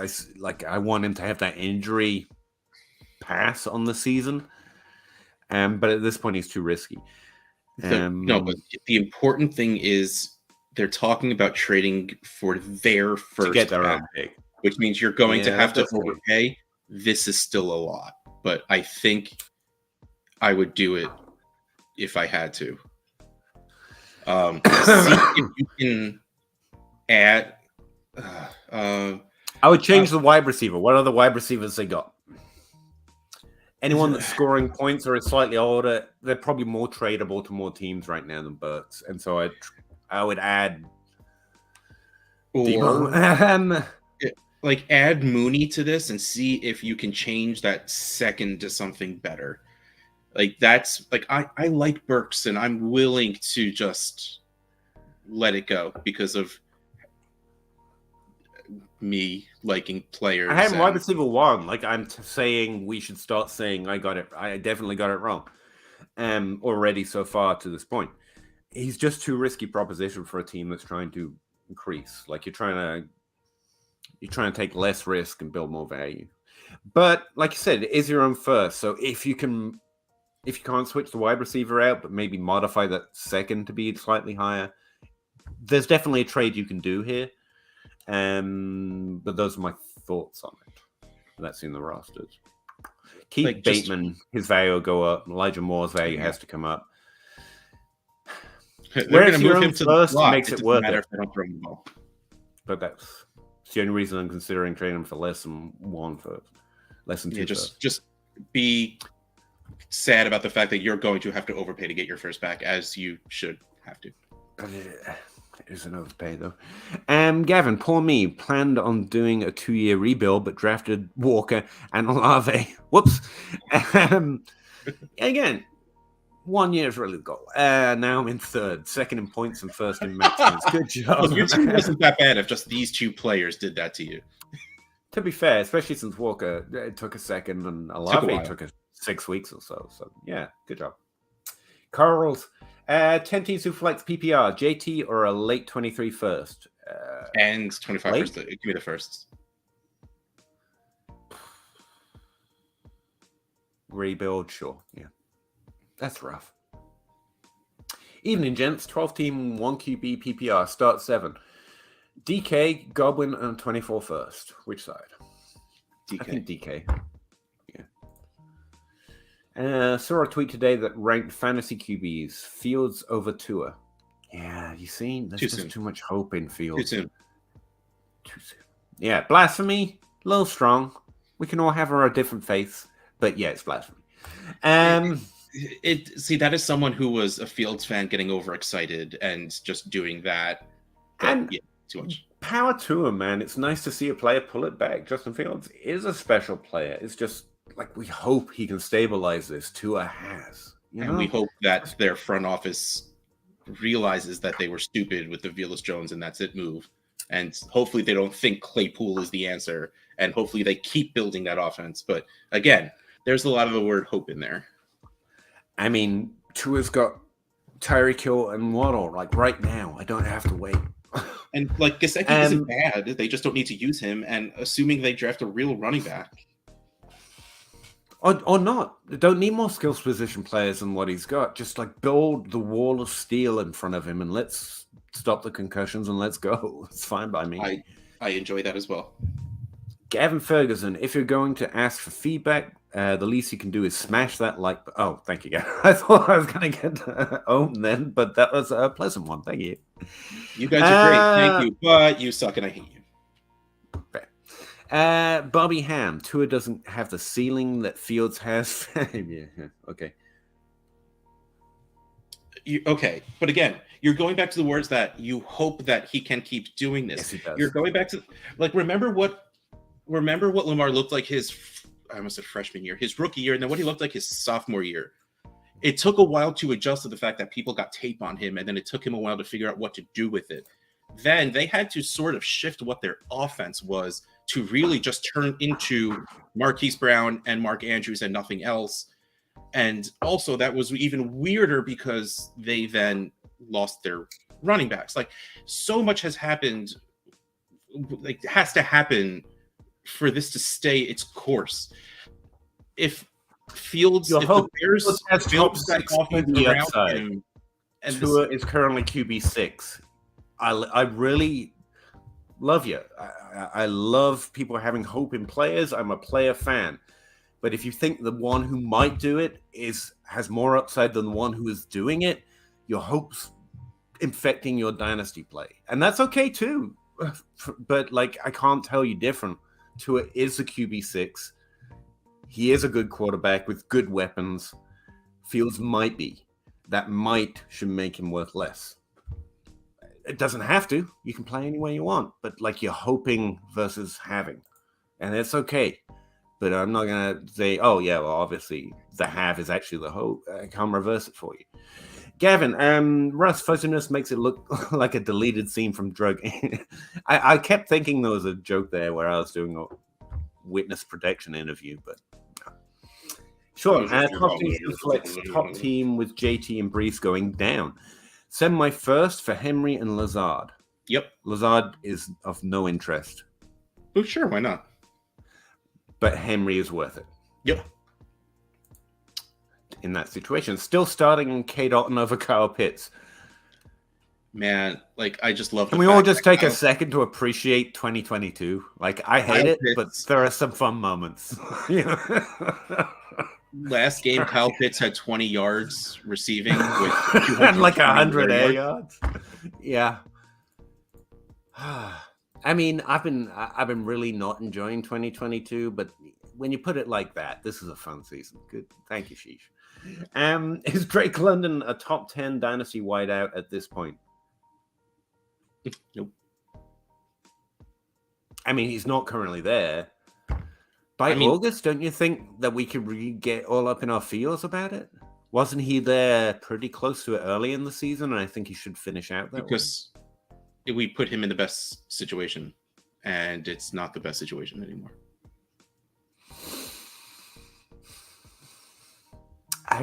Some people are going to feel this way. He probably won't shake out that way in ADP or by most or in your league, but it's an interesting. Keep that in mind. Yeah. Super good question, Andrew. Small sample size. I'm in one of the 1 QB mock drafts right now. He went as wide receiver 15, I think. Yeah, you see, it's that borderline. Yeah, I could see that. But again, I think he should have more points per game to finish out the season, which means 15 to 10 isn't too big a jump for a wide receiver if he starts putting up more production over the next few weeks.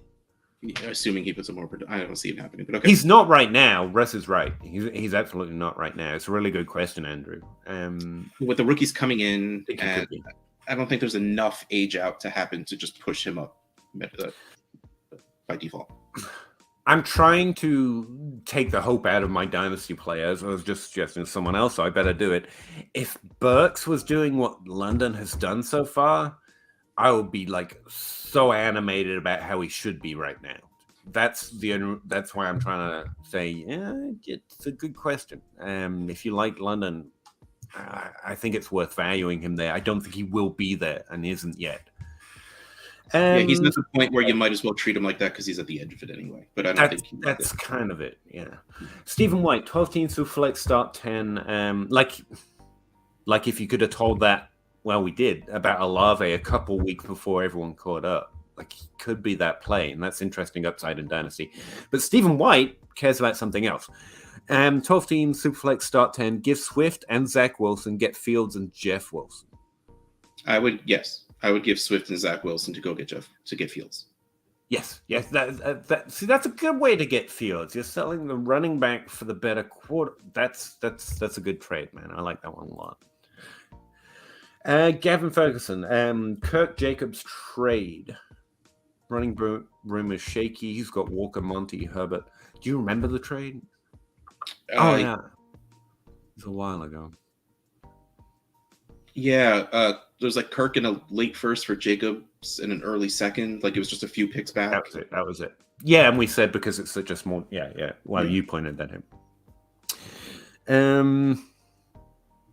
He's got He's got really solid wide receivers. Yeah, and it's a start to running back, which makes me completely get it. If anything, it makes me more because your team is competitive. I'm like, yeah, that's for that drop back. That makes a lot of sense. I like that.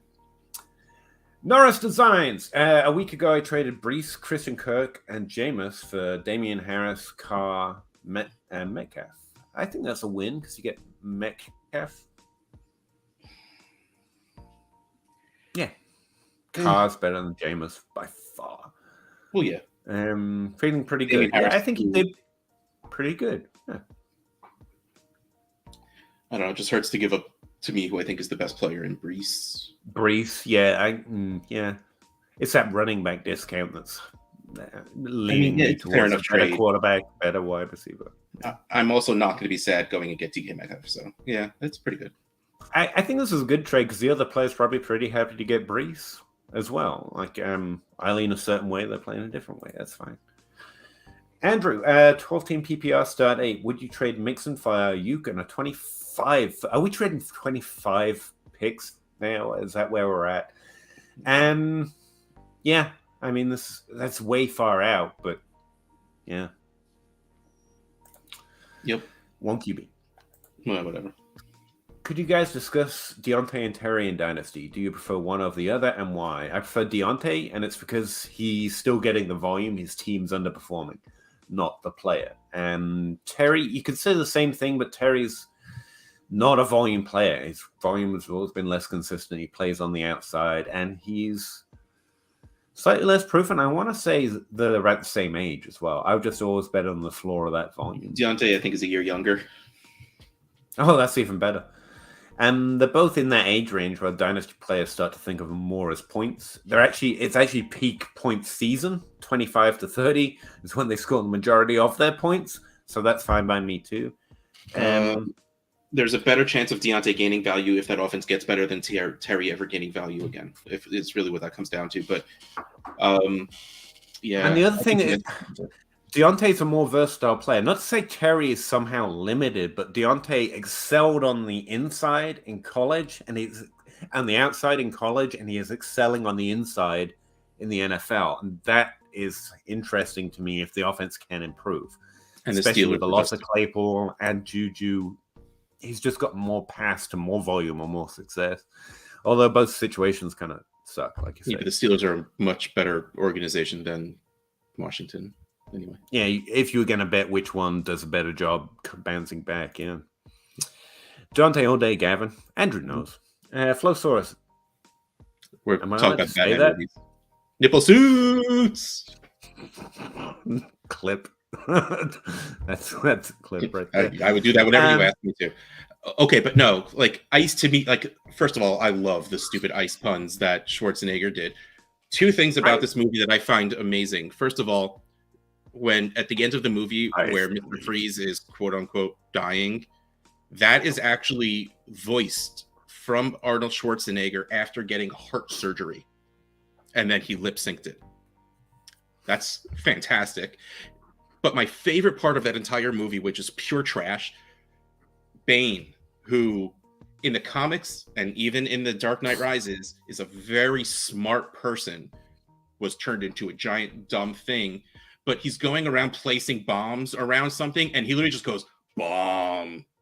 bomb. Every time he puts one down, he says the word bomb, and it makes me laugh so How hard. is that not more entertaining than some gritty reality genre about a millionaire superhero? I mean, I like gritty reality from a millionaire super. I'm sorry.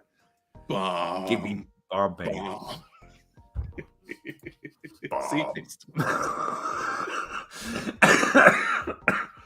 Carl's PPR starts it at flex. Foreman, Zeke, Sutton.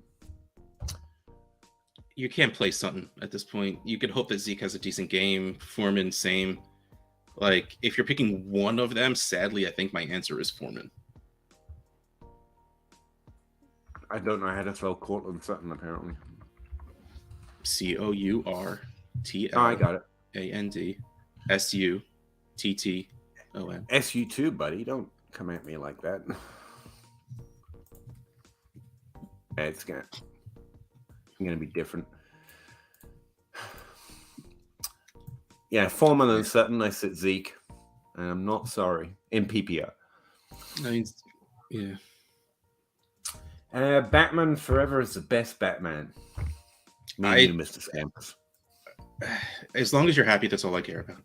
And as long as it's not Batman and Robin. It's the first time I've ever heard him. Like, Russ normally says that quite happily. It's very difficult for him to let us have that. I just want to highlight that. That's how much he cares. You like a Batman. People like a Batman movie. That makes me happy enough. Well, like Gavin Ferguson. That's a sick tat, Russ, but you should charge for showing that much leg. I am. My self-esteem is so low. I'll give it away. It's fine. OnlyFans at Rush Fisher. I'm just saying, it's pretty lit. Dark Knight for the. I keep it very dark. Fair. I mean, Heath Ledger just kick ass. But he loses in the end. Like, I want my villains to win. Well, no. See, the thing is, the speech with him hanging upside down, where he's like, "You and me were meant to do this forever." Like, I literally was literally clutching my chest watching that. I'm like, oh my God, this is literally perfect Joker. Yes, I can give me every year a new movie with them two going at it. And then unfortunately, Heath Ledger died. Well, that's the thing. Movies are made by their villains, and they're both polar opposites. You've got the most fun, terrible villain and the most fun, great villain. And they're just different spectrums. Yeah, like Batman by himself isn't usually very good, which is honestly why I loved The Batman, because they made Batman himself kind of interesting. Because usually the Batman in the movie, I was going to say, take boring. Batman out, and I'm fine still. That's why I loved Batman Begins, because it was the only movie to really show Bruce Wayne turning into Batman, which most of the humans in the world were probably bored to shit while watching. But I thought it was effing amazing. Yeah, I know the whole I went and trained with ninja thing always just make my eyes roll. I went to train with ninjas, and now I am a superhero. It's great. Yeah, and I'm going to read ahead because I'm going to have to leave soon. Heath Ledger versus Mark Hamill isn't fair. That is two insanely different things. If you ask me what the Joker sounds like, I'm going to tell you it sounds like Mark Hamill, but the embodiment of the Joker in what the character is was Heath Ledger. But my God, Mark Hamill. I'm gonna speak up too. I still have I'm a little behind and also not feeling great, so I'm gonna try and get to it all, guys, but we're probably gonna fail. I'm just gonna give you the heads up. Do you think Monty Smith will ever be a top 12 Dynasty wide receiver? No. Top 12? No. Top 24? Yes. Oh yeah, for sure. Top 24. Wide receivers that way. He's young. He's good. He's gonna have value spikes. He's fine. Yeah. Derpson. That's me. 10-team suplex, half-point PPR rebuilding. Offered Sanders and Drake London. I'm not gonna do that. But the guy wants some draft. Yeah, they should.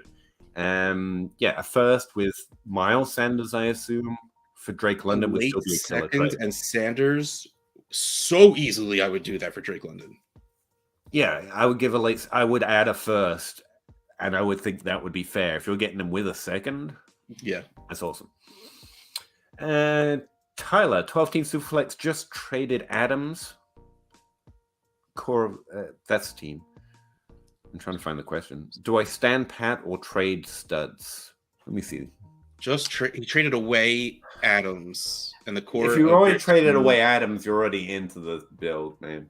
You can't back down. No, yeah, start trading away. Like, traded one of the best. Honestly, trade Swift, trade Terry. Saquon isn't worth. No, I honestly hope because Kyler Swift is the only thing here that I think I hold on a build. And Kyler. Sorry.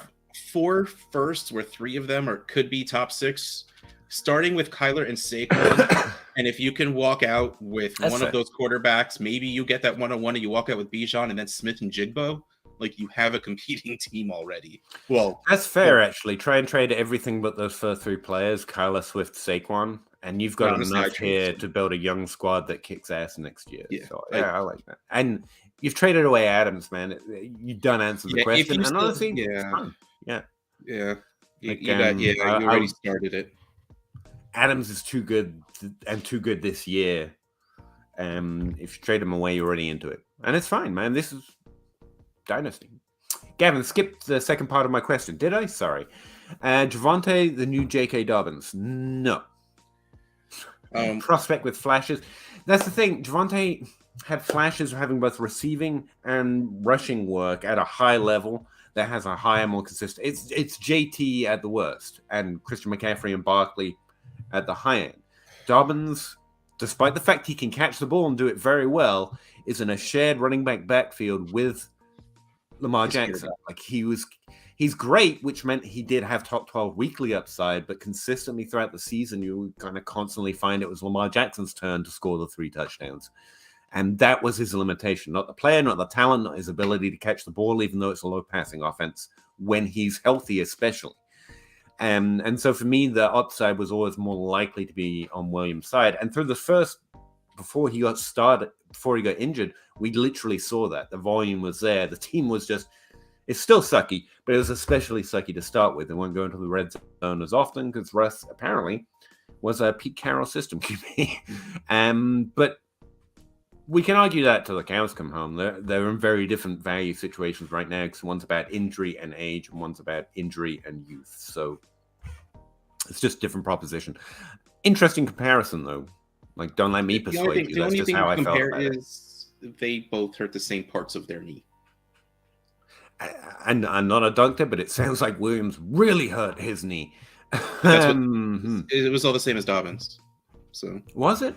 I don't even know. Davis, now, do you think you should go after Amon-Ra? Amon-Ra isn't who I'd target specifically to win now. But yeah, I'm fine adding him to a win now squad. He's gonna score points. He will raise the value of your team and still score decent points. It depends what you have to pay for him. I mean, same with plenty of others that are young. They're not normally who I'd list because I don't think they're devalued on squads that are building.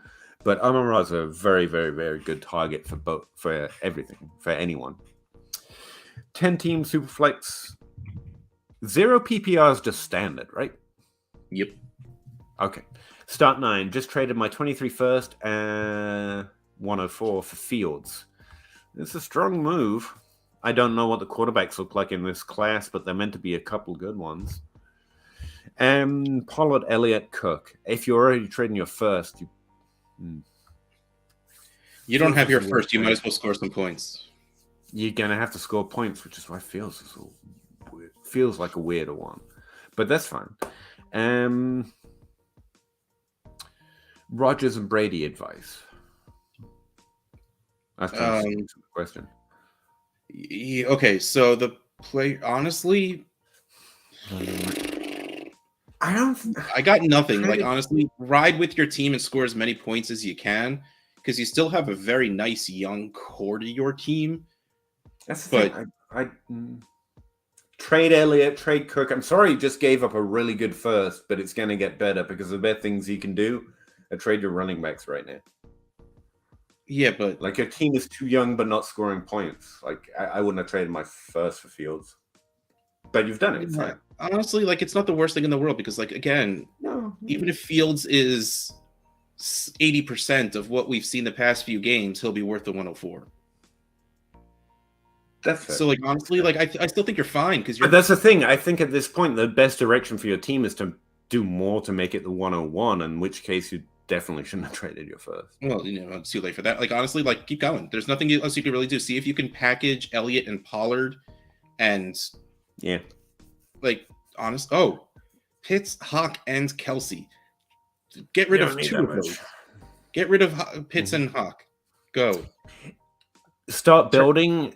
Sucks that you traded away your pick to do it, but that's okay. No, that's fine too. No, you can do it that way. I don't think it's the wrong move because Fields is worth it at this point.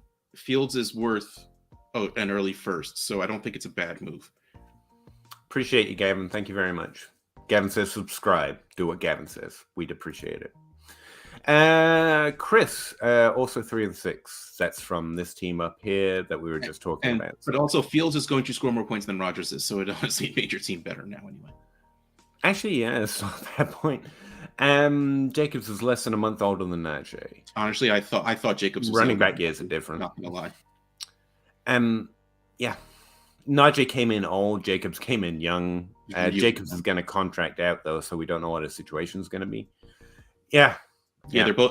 Fair point. I honestly, legitimately thought that Najee was 25 and Jacobs was 24. I actually didn't realize that, so I appreciate you pointing it out. Thank you all. I've taken some of your advice in the past, and I'm 8-1 right now. Great. I would say that's you. I won't take any credit for that because you listen, you decide what to do. But we're happy to take the blame if it goes wrong. So, Oh, yeah. Cool. And congrats, man. That's awesome. Thank you very much for checking us out.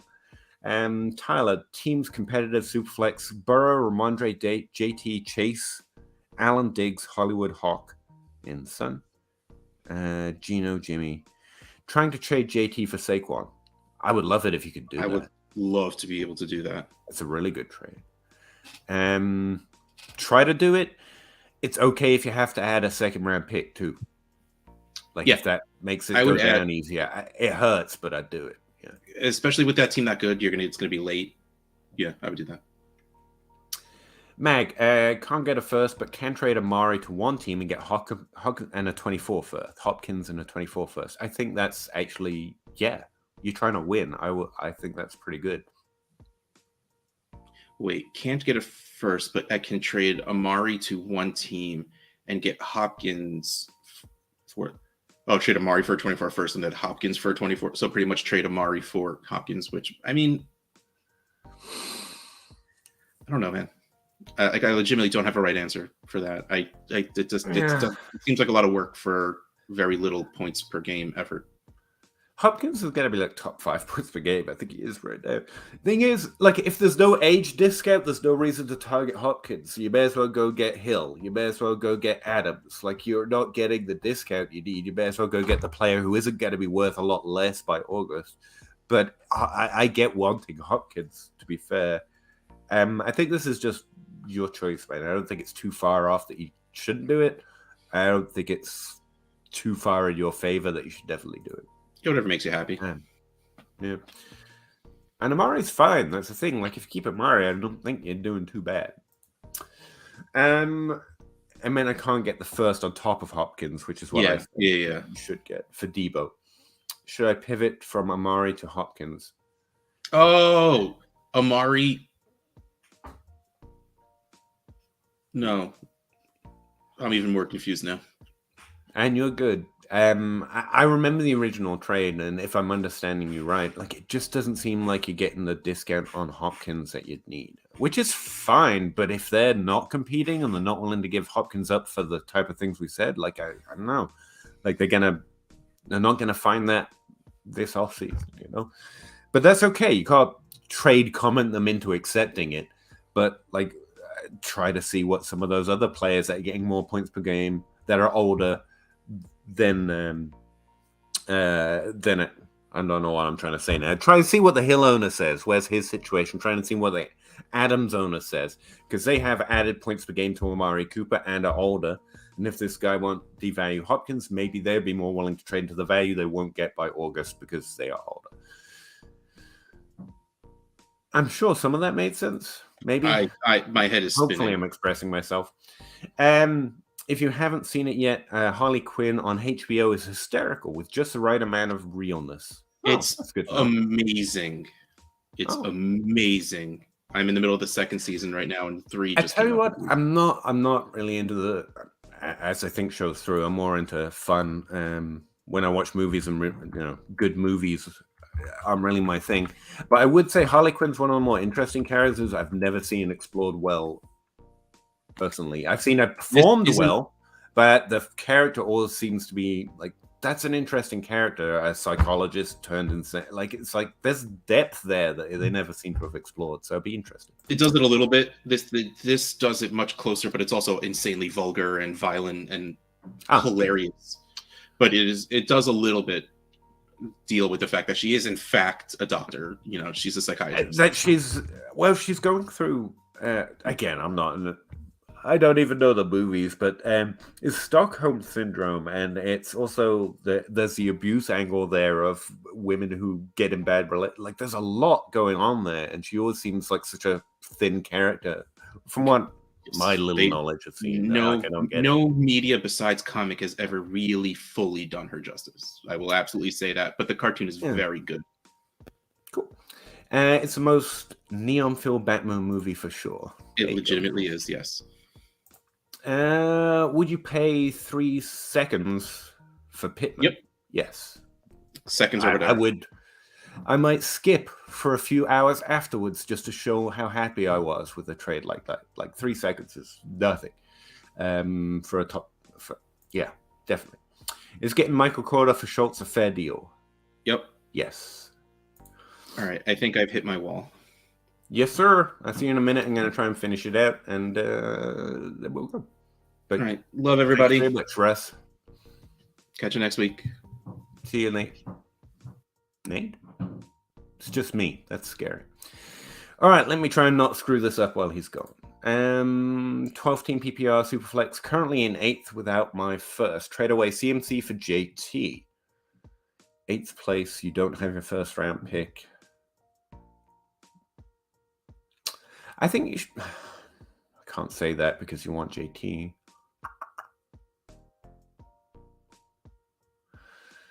Let me see. You want to trade CMC for JT and then use JT to get your first back. Like, have you talked to them and they're like, I don't want CMC, but I do it for JT? In which case, yeah, you're just doing what you have to get your first. I would think CMC can get you a first plus easily from a competitive team. I think if you're in this situation, you want your first back, that's your ultimate goal. And if they've said, I'll do it for JT, and you already know you can get that trade cascade done, I think that's fine. Again, a top 4 pick, probably worth more than both this year. You can do more for most teams in most situations, so that's fine. Which tight end would you rather roster rest of season in a tight end premium league, Muth or Deluche? I have a lot of hope for Dolchich, as I think how you actually say it. Since I'm by myself, I can't do the joke. I'm more comfortable starting Muth. That's my honest answer. FF Lefty, sup, dudes? Happy to see you all. It's me, but I appreciate that you said that. As a 6th place team that's 3rd in max points for, would you trade Devontae Adams for Pickens and a 24 first? Man, see, we've got one league where someone won't devalue Hopkins. And then another league where they're really pushing you for Devontae Adams' price. Like, Devontae Adams is in the Hopkins era of his career, you know? They're both great, but Dynasty people will tilt on that age. No, this isn't enough for me. Make that 23 first, or I'm just going to watch those points go to waste on my bench. It's close, but I need it to be a 23 first. I'm sorry, that's too much for me. I'll just keep Adams. Fields greater than 1.4 all day. I don't know this rookie class. You're probably right. I'm in an 8-1. I'm right into some wide receiver injuries. Not feeling. Would you trade Bateman for a 24 first and a 24 first for Ayuk and London? Oh, Ayuk and London. Yes. Yeah, I would do that. I think London's value is going to come up. I think Ayuk's already has a little bit. Ayuk and Bateman are actually pretty comparable in terms of value in my ranks, and you don't have to hope the situation changes too drastically. Yeah, I think that's fair. Yeah.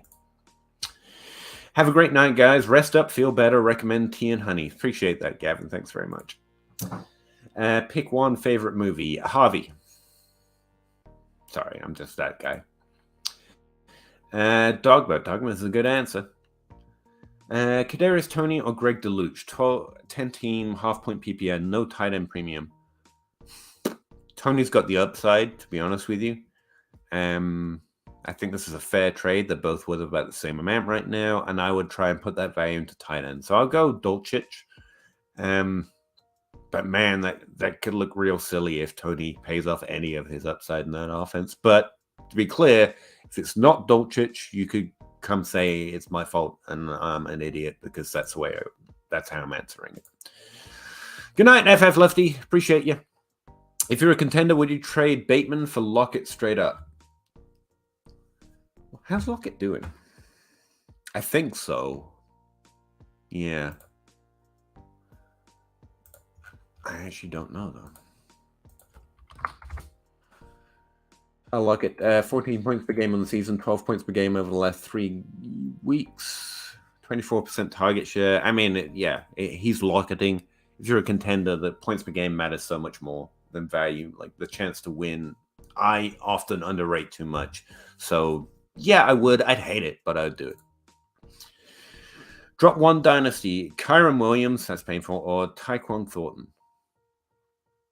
I roster depth running backs more than depth wide receivers, so I'm going to go Williams, although that's pretty much the same thing. But yeah, I'll go Williams. Good night, Mrs. Scampers. Appreciate it. Peace, man. Pace Hockey Duck. And on that note, I'd like to thank you. Say good night. I really appreciate it. Sorry you're ending it with me. I know I'm not the draw of the show, but I really do appreciate you all. Thanks very much. And we'll see you again next week at 9:30 when hopefully we have Zach back. And Russ will still be hopefully here too. And kind of lost the pace there at the end. Appreciate you. Thanks very much. See you next week.